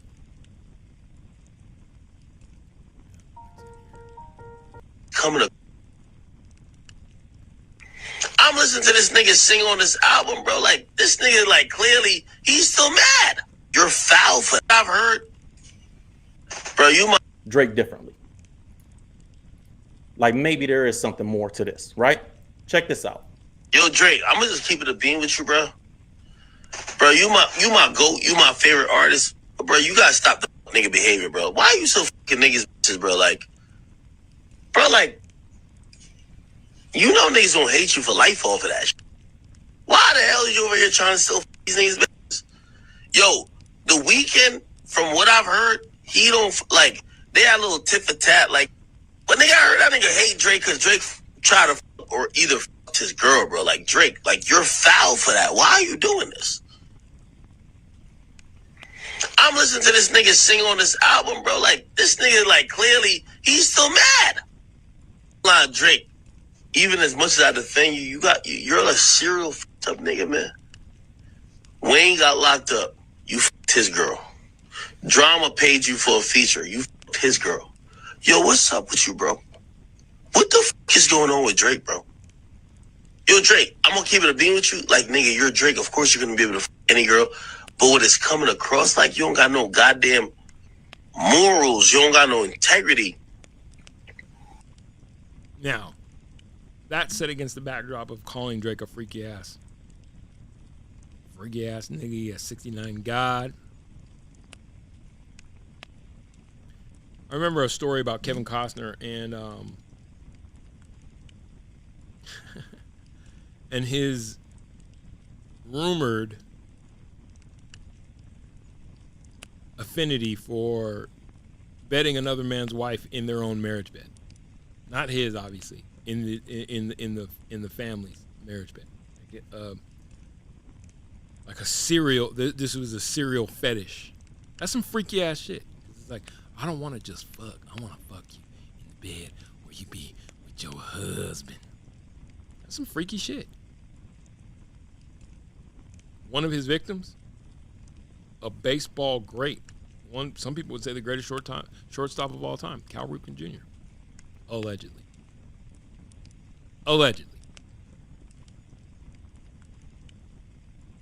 So labeling him a freaky ass thing is like, and then the PDF file thing is like, we've all seen the, how old are you?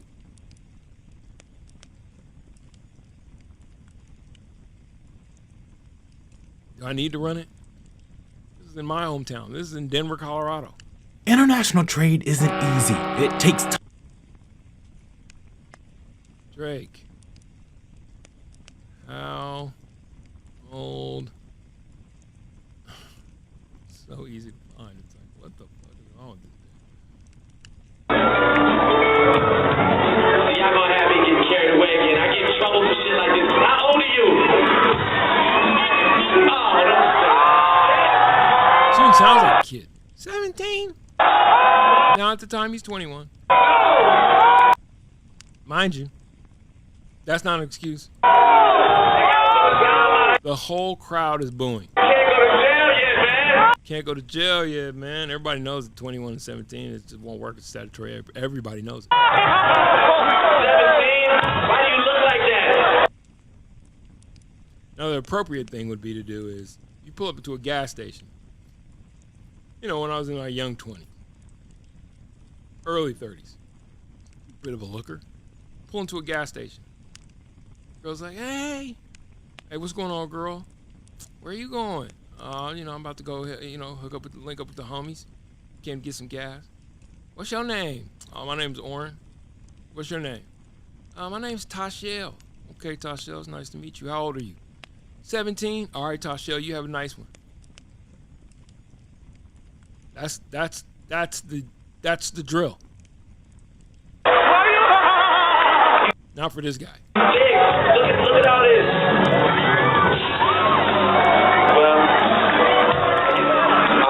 Well, listen, 17. I had fun. Well, listen, 17. I have fun. Now look. Now look at You know she's 17. Now look at, and this is in Denver, mind you. She's 17. Now look at, that's a child. That's at least a young man. I don't know.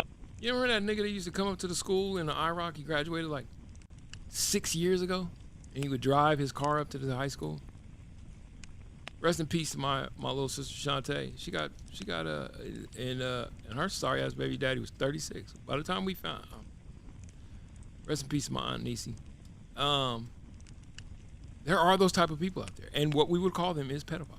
I don't know if I should feel guilty or not, but I had fun. I don't know if I should feel guilty or not. I like the way your breasts feel against my chest and stuff. I just want to thank you.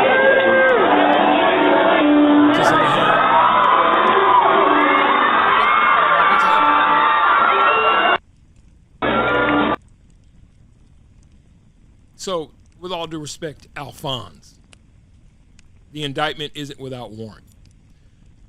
And a hip-hop interloper using regional rap scenes to build his authenticity. We already went over that.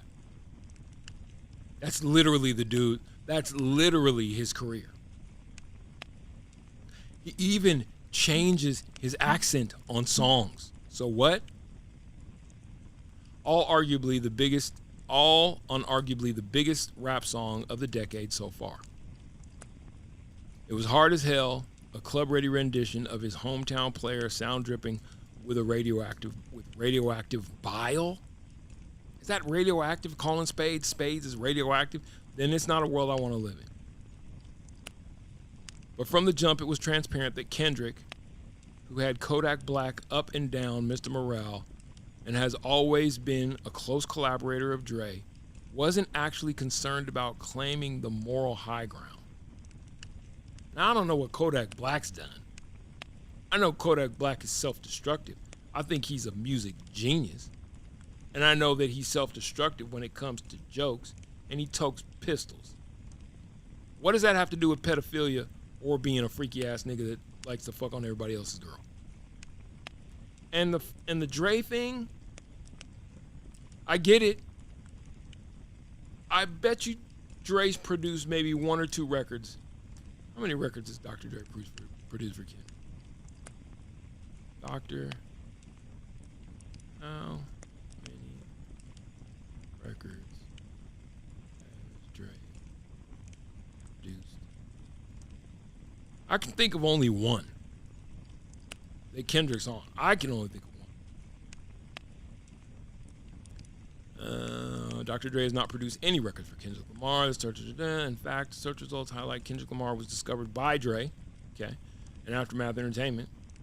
Is he to be held in account for who brought him further along past the TDE stages? But Dre did not produce any of Kendrick's albums, including Good Kid, Mad City, To Pimp a Butterfly, and Damn. Kendrick has worked with various producers throughout his career, including Soundwave, Pharrell, blah blah blah, blah blah blah, blah blah blah. So what's your point? Like, so everyone in his life, and I'm not even here to stand on behalf of Kendrick. I think I have more an issue with people who don't understand the culture, but have been allowed to speak on behalf of the culture. And there's nothing that you can do about that because the culture took on such relevance on a large scale that everyone's gonna want to be involved. And you know what? I don't have a problem with that either. That's just the way that it goes. But nothing ventured, nothing gained. If you don't get it, you never will. Because these type of things have to be in you. They can't just be on you. Or else you come off sounding like this cat. Or acting like Drake in the wake of losing the cultural relevance. The battle that Drake lost, I just want people to be clear on this, was a cultural understanding and relevance. It was almost like a wake-up call for people to go, ding, oh yeah, this guy is pretty corny and kind of weird. And yeah, he can make a song that appeals to the ladies. That's fine. Had he stayed there, I don't think he would have any problems. But All this mafioso, Don Cartagena, we don't buy that. And it's weird that you as a quote-unquote supposed black man would even play on those tropes if that's not you. That's weird.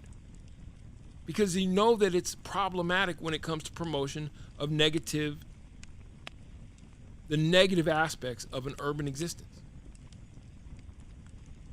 It's like when Trinidad James, or Trinidad James or Lil Jon, who both by accounts, if you watch these men outside of their rap careers, that's a pretty educated cat. Why would you shuck like that then?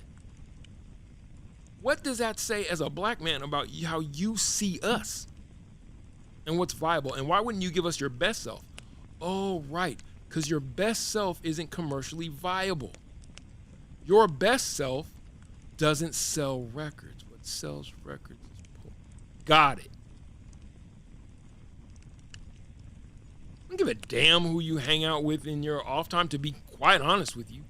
Your biggest effect that you have as an artist is the art that you produce. And you can't be expected to be held to account for the people that own the companies that you take work from. The fuck are you talking about? What's this guy's name? Alphonse? How much you want to bet that Alphonse Pierre is not this gentleman's real name?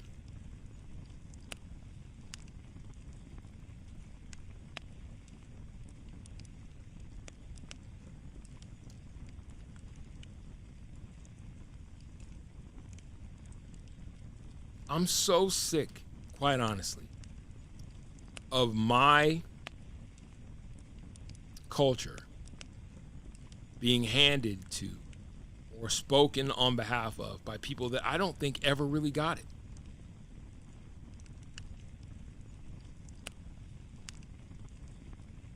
Where's your bio?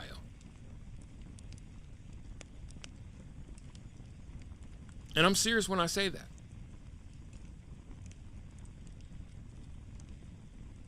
Read his bio. I don't see his bio on here. Because the narrative was stolen by the industry, not by these people. They are just the byproduct. And handed over to people who I don't think really get us. And ran off telling stories of numbers and what matters most and shaping culture. And I don't think they really ever...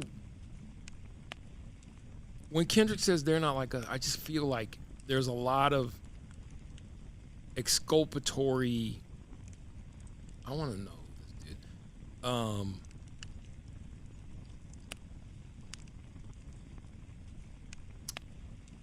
Dialogue that could be had about these people.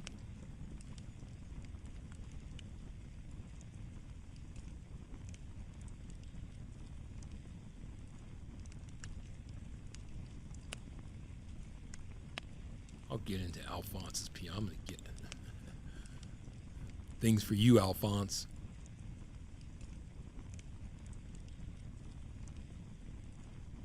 It's all dirt. It was all dirt to shovel on Drake's grave before Kendrick rode away with the title of greatest rapper of his era.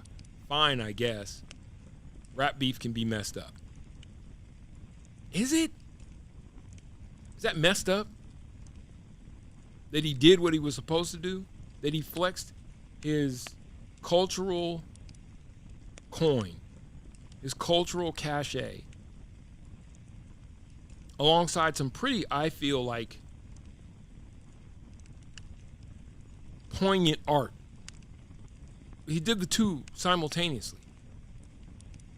You should be able to write off after that, yeah?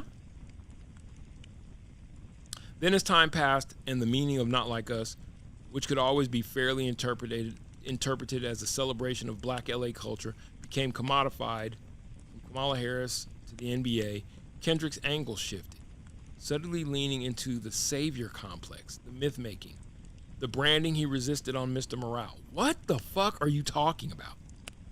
On Mr. Morale, what he was mostly addressing, and I don't listen to the album constantly, But what he mostly addressed was, he used it as a catharsis for his own view of life coming up and how it played out in his life and how it's playing out in our community's life. The rejection of commerciality and all that, I just don't, and a savior complex, like, so because someone chooses to be vulnerable, that means that they're being a savior. I just think that's just a weird angle to take. In September, he released a buzzkill single called "Watch the Party Die," where his mission moved past Drake and toward burning the rotten core of hip-hop industry to the ground. He portrays himself like Clint Eastwood's delusion fugitive in The Outlaw Jesse Wales, riding through the West on horseback, looking for revenge on the corrupt. I'm going to leave that alone because I don't want to cast any aspersions on it. That's the comparison that you draw, though. I have to question your chops, your background. Last month, in an artist-on-artist interview, he explained to SZA the real meaning of Not Like Us. Now, I didn't really feel like this was a well thought out answer, but I get on here rambling. Not Like Us is the energy of who I am, the type of man I represent. This man has morals. He has values. He believes in something. He stands on something. He's not pandering. Did we hear the same song? This was never a battle of righteousness. Next February, he'll perform in the Super Bowl halftime show, an appearance announced in an ad where he stands casually dressed in front of a massive American flag. With echoes of the Cowboy Carter cover, the image is that of a loose cannon hip-hop vigilante. Writers. Very, very poetically phrased. The rest I don't get. I remember him likening himself unto Patton, because that's where that whole backdrop came from, and using a jugs machine to say, I'm going to be at the Super Bowl performing in front of an American flag. Loose cannon hip-hop vigilante? I don't get it. I didn't see that. Maybe you see better. Maybe your eyes are far more clear than mine. The one who years ago told Complex he's so hip-hop that when he was born, his dad drove him home from the hospital in a Buick GNX bumping Big Daddy Kane, taking control of the biggest, most classically American stage. It's the kind of heavy-handed, brand-conscious narrative you expect from Beyonce and Taylor Swift, pop star machinery. All of this context undercuts GNX, Kendrick Lamar's sixth album, which I love. I love for many reasons. I think it's an ode to LA 90s hip hop culture. It plays out like that, other than its Bay Area influences, which also came up in the same time. I think that's what it's an ode to where he's from. And people who know, and I hate the if you know kind of reference, but if you know in this instance. And if you don't, it's woefully on display from everybody talking. Because I hear all these, deep. I was watching one guy who I'm like, okay, trying to go there with you. This guy. I just think we need to be careful of who we let shape our narratives going forward as a culture. Because we're going to be, I think, a lot more siloed. I think that the mainstream is saying it's ready to move on, and by all means, go with God, personally. Kendrick's Watch the Party Die, I think, has shades of that in it. Go with God. Because I don't know if our time together has been beneficial to at least my community. I don't think that pop relevance has been good for urban music makers or urban music in general. I don't think pop success has been good for it. I think it's been great for people making money, and that's awesome. But influence and mission, and I'm not saying everybody needs to be out to save the children either, but I'm just saying not getting thinned out to the levels at where it's at now. Yo, when we went to the Yaya SoundCloud rapper that was blah. And then it was like, no, we don't even write no more. I don't need no lyrics. You don't need no lyrics. What? Now, I think rap can tend to be overly verbose, as I can when I'm speaking. But what the fuck is it if you ain't got no lyrics? Y'all. So what you're saying is you don't write and you don't know how to. And people allowed you to do this and call that music. It's already a bandless genre. There's not a lot of substance to it from an artistic standpoint already. Now you want to strip it even thinner? Now the promotional plan is to push forward non-English? Y'all. What is y'all?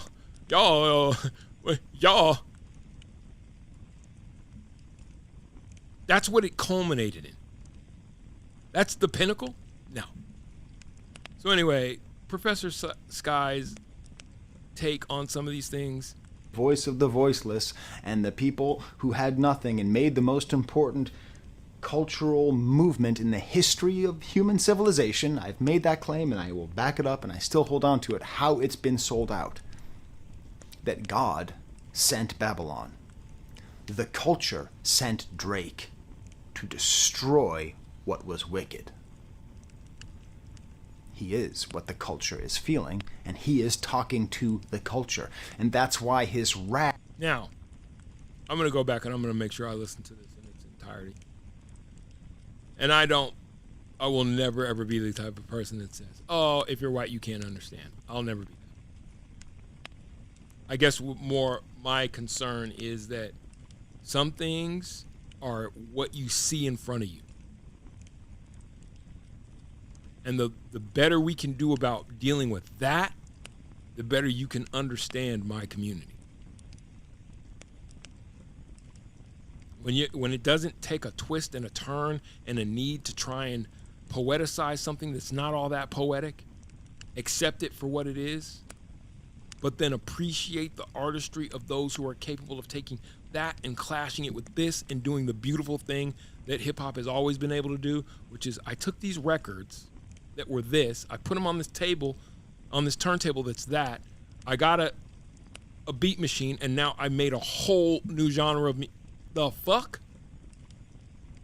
That is in and of itself incredible enough. And an appreciation for that as it stands can maybe not drive complete commercial success, but it can engender what comes next when that is accepted as the baseline of creativity.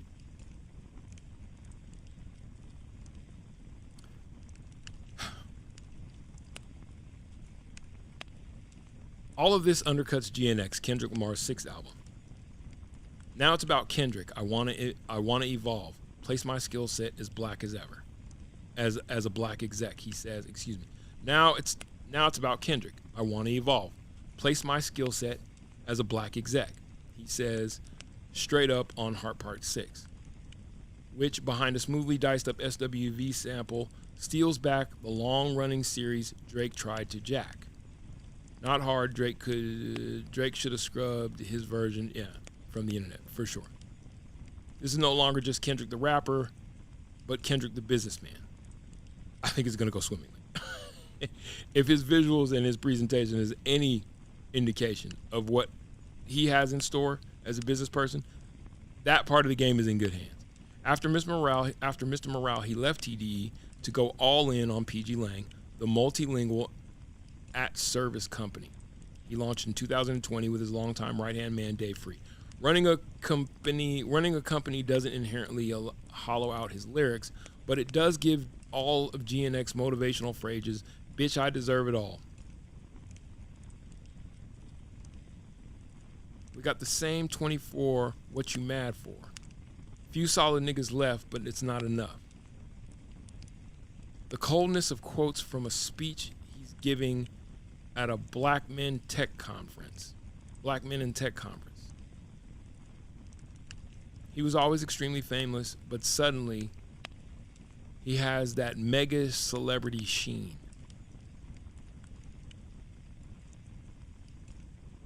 Thankfully, this doesn't completely kill the vibe of GNX. Why would him becoming greater than what he saw for himself before kill the vibe of GNX? Do you even understand I haven't heard him talk about GNX as a vibe at all. Thankfully, that doesn't completely kill the vibe of GNX, a victory lap on a Mobius strip.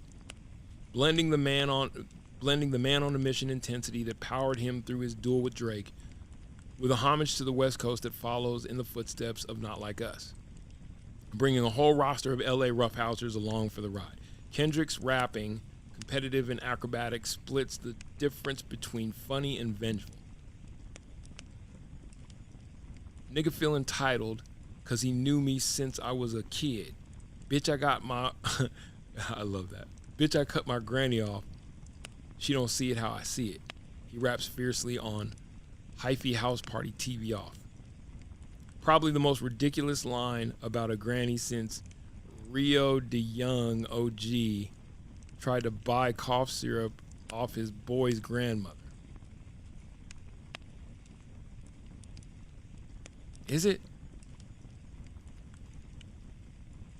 I don't know, man. I when I first heard that line, it reminded me of beat your ass and hide the Bible if God watching. Is it irreverent? A little bit, sure. I think what happened in sports was, and this is why I love Joe Budden's comeuppance. What happened in sports was athletes started speaking for themselves on sport. Now, it's taken a whole bunch of different turns. You got really bad actors. I think guys like Sam Acho, who still try to do the broadcaster thing, but mix that with this sort of athlete hip hop thing. I don't know. It just doesn't seem very genuine. It's just my opinion. But I do like the fact that no one's going to be able to speak to the sport and the conditions of the sport better than the guys who played it. I think we need, Lauren, maybe it's a call to yourself. I think we need more MCs writing about MCing. Sometimes it's not all that deep, bruh. Sometimes it's not really all that deep. It just sounds like some cool shit to say. And it's poignant. Because as a bar, it points out how serious I am about what it is that I feel. You think he'd really cut his granny off, though? Does he strike you as that type of guy?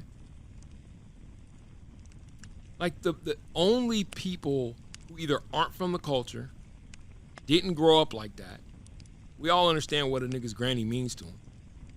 Only people who aren't from the culture, who sit outside of the culture, looking in and trying their best to understand. There's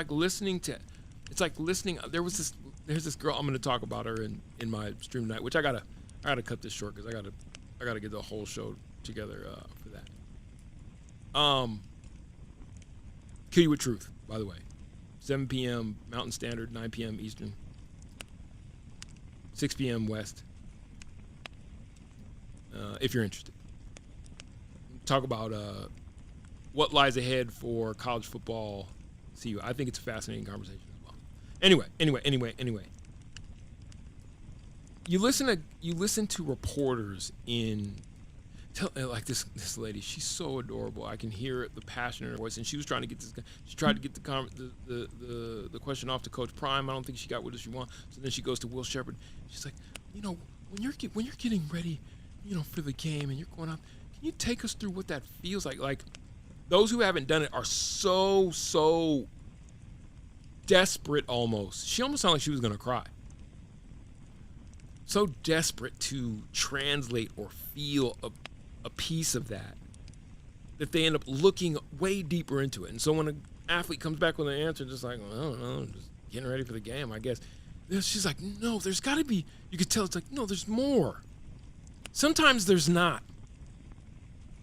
Sometimes it's not more.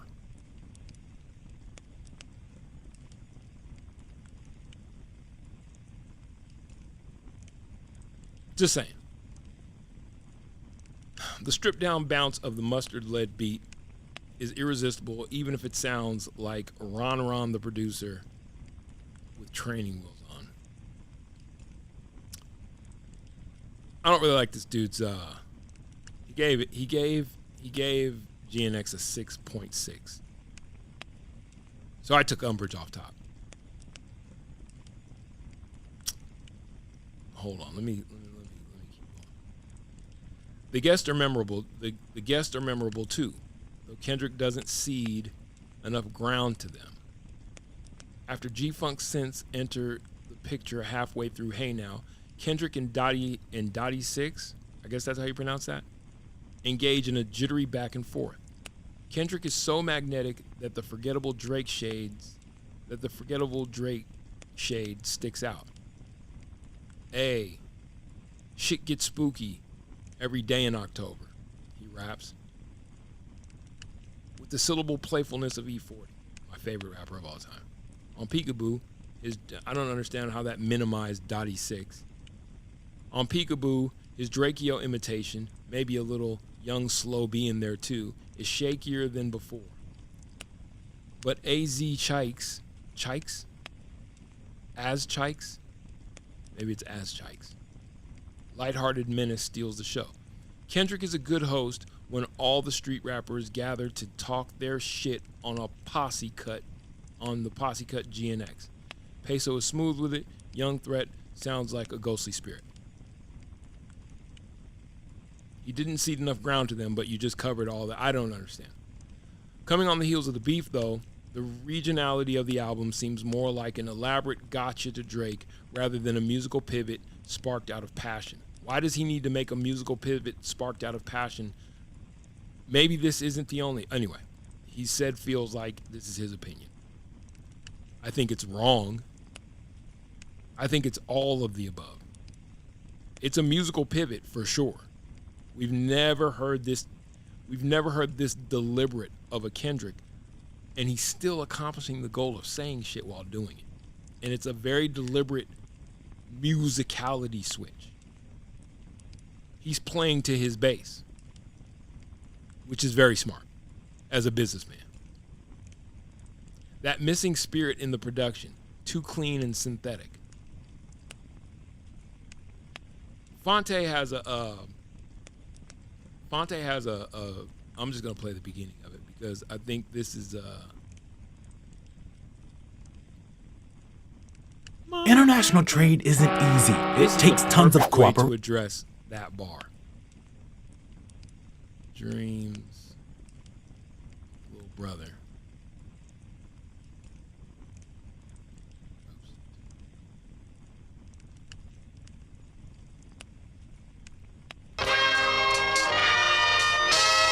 Real story. Like I was playing this record for a friend of mine, you know what I'm saying? We was just chilling. I was just playing her the album and like she was like, yo, I love the record. Record is incredible. But, you know, something's different. You know what I'm saying? Something, it just ain't the same. I said, nigga, that's the point. You know what I'm saying? Like, he gave us To Pimp a Butterfly. So what would you have him do? Create another one? Some things are to exist. And that's where I said, like, I made the comparison with, like, former athletes being able, because I know it's hard for the poetically inclined, but the non-doers to opine for what it is that brought them into the fold. Make another To Pimp a Butterfly. Give us more, Mr. Morale and the big stuff. Maybe the nigga just wants to make some music that also fits along parts of his other parts of his makeup.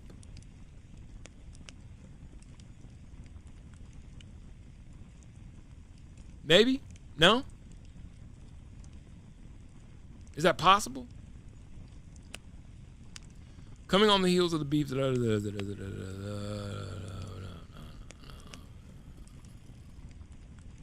All right. The way too neat, funky bass lines of Squabble Up should be so fat that they rumble. Like an old muffler, like Pilo's Mac Dre homage does on the Russell's Majorly Independent. Should they be like that? Why? Because you say so? Mustard's backside of TV Off is drowned out by these cheesy blaring horns that feel made to go dumb in Nike commercials. I don't understand that sentence. Maybe I'm not that smart. Kendrick reps LA hard on the mellow Dodger Blue, shouting out local high schools to hammer home the granularity. but he wastes Wally the Sensei and Roddy Ricch by having them harmonize on chill wave synths, a sin when you have access to basically every G-Funk producer alive or dead. All of these things to me sound like very presumptuous opinions to take on another person's artistry, but I understand that's what a critic's supposed to do. I do understand that that's his job. I'm just saying that, okay, he could have had G-Funk era producers, dead or alive, produce those synths, but he found another way to do it. And for the artist, that's just called creativity. He could have at least dialed one or two of the coolest non-mustard LA producers of the last decade, like Ron Ron or Juke Season or Low the Great. Instead, the two producers credited on almost every track are Soundwave Expected and Star Whisperer Jack Antonoff.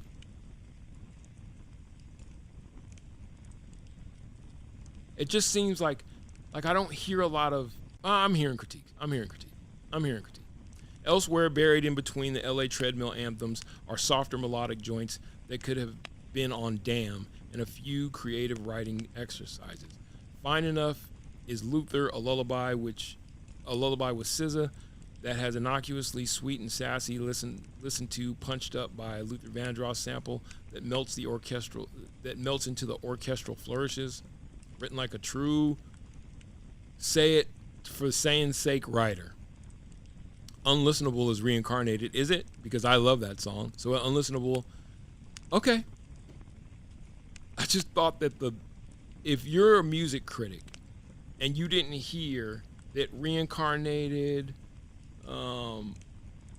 Luther, the SWV track, if you don't see the imagery, and he's paying pretty loudly, he's paying homage to an era of West Coast LA genre hip hop. So Reincarnated, oh yeah, Tupac. I know he says that, but it's like unlistenable. I thought that the offering was exactly what rap is about. And this guy sounds like he's looking more to Pimp a Butterfly than he's looking for rap. A homage to Tupac at his most paranoid and disoriented. By the way, the story that he's telling in Reincarnated, talk about the bars. Let me see if we got the... Man, I want to keep going.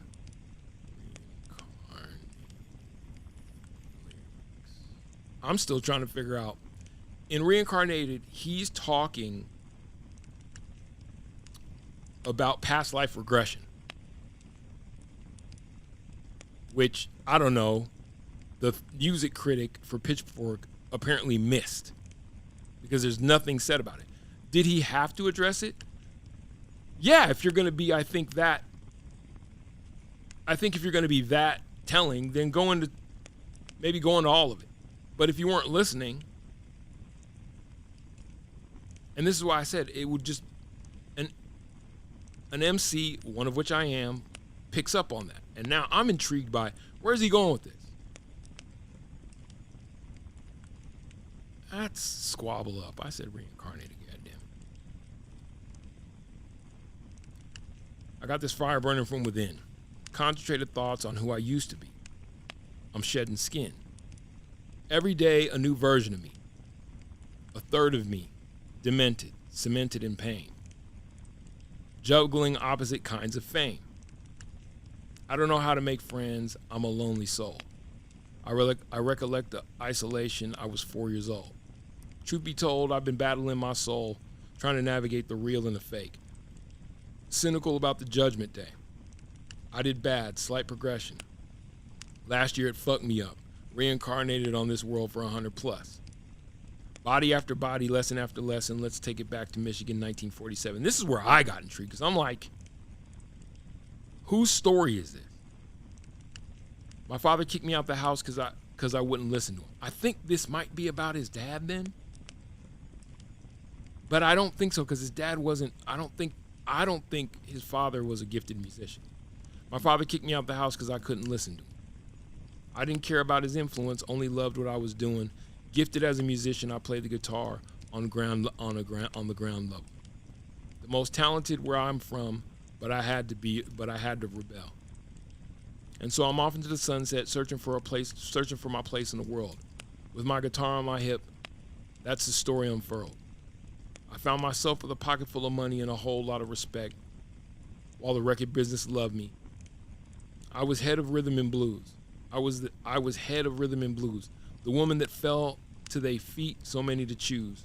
But I manipulated power as I lied to the masses, died with money, gluttony was too attractive, reincarnated.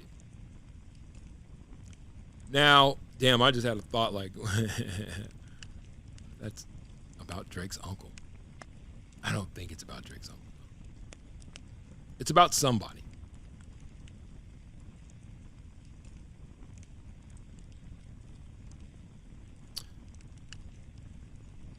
I just feel like, anyway, critics are going to be critics, so I want to give space for that. But I just, if you didn't look into the story, and you don't have to love the song. I think the effort in and of itself is like, not only will I pay homage to Pac by rapping in Pac fashion, no AI needed, but I'm gonna tell a story while doing it, and a story that at least leads the listener to, if you're listening, to want to look in. I'm almost done here, so I'll keep going. Yeah, I don't really get, the critique here. Homage to Tupac at his most paranoid and disoriented, where Kendrick writes from the perspective of old-time artistic influences. Who? Like, you're the critic. Did you investigate that? These writerly songs he's prone to, like this one or To Pimp a Butterfly's Mortal Man, have always been more technically impressive than anything else. Is that a compliment? It doesn't help that Reincarnated also feels like it exists to spite Drake for making an AI Tupac song that I forgot ever existed. You might have forgot that, but no one else did. It's part of the reason of why Drake got exposed in this whole battle. And it sounds more like you're super concerned with defending Drake's honor than you are just critiquing the album. Yes, it was also, I don't think it felt like it. I think it's pretty apparent that what Kendrick did was like the ultimate one-up. Nigga, I don't gotta use no AI. Because I actually listened to the music. It resonates with me. This isn't a game. And so because of that, and because that's my favorite artist, I'm going to do my best Pac impersonation. I'm going to tell a story that's substantive while doing it, because he easily could have just been like doing Pac talking shit about Drake, but he didn't, obviously. He went and did what would be a song worthy of Tupac himself. Straight up and down, I feel like that. Pac would have written a song like that. Mr. Idi Amin and all that. I just feel like as a music critic, this doesn't do the job, especially with the grade that it ended up giving it, because it's just, anyway. Viscerally engaging is whacked out murals where you can overlook the overly glossy thumping beat because the salty raps have so much genuine hunger behind them. Unfortunately, he's not worked up about anything worth caring about. He's mad at Snoop for finding out Drake's AI Tupac song funny. Okay, that's not worth caring about to you, but it was obviously worth caring about to the artist, especially when you consider that Snoop was one of the cohort that passed this torch to. Again, I only remember this because Kendrick keeps bringing it up. Well, it happened this year. I don't know. He's mad at Lil Wayne for feeling snubbed that the Super Bowl didn't go to him. He's mad at the entire rap world because nobody congratulated him on booking a halftime show except Nas. Riveting. I'm all for airing out petty grievances in your raps, but when you're also chatting about saving the essence of hip hop, there has to be something deeper at the root. Does there? Says who though?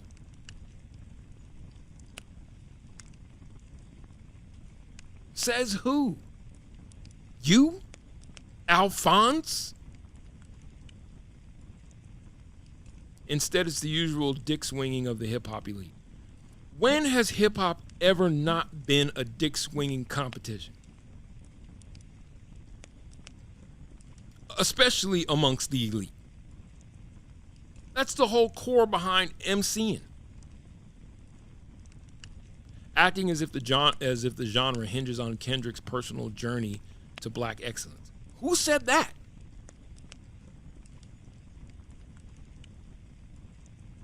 Is that the life of a hip hop outlaw? Is watching the party die?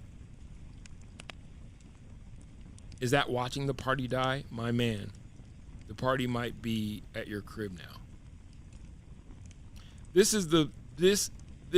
sounds more like the this is the reward of genuine success, is that eventually they got to find a reason to criticize you. I just found, I give it a 6.6. It not that, who gives a fuck what Pitchfork and Alphonse gave it. I just found that completely obtuse and very entitled. That was a very entitled, even to where you put the first song at the back end. It's a very entitled critique, if you ask me. And maybe all critiques. I guess that's what a critique is supposed to be. And I also know that, I don't know, Pitchfork.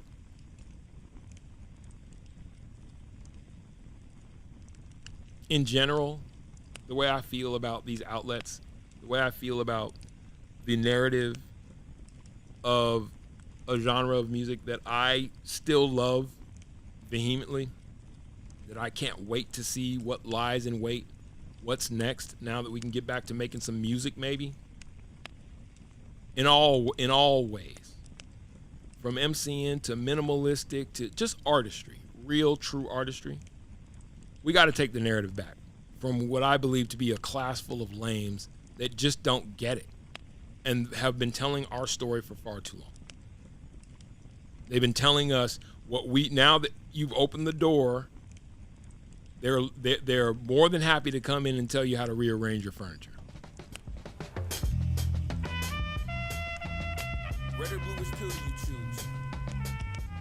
Anyway, I'm going to take some time out, recharge the old brain battery, and then at 7 p.m.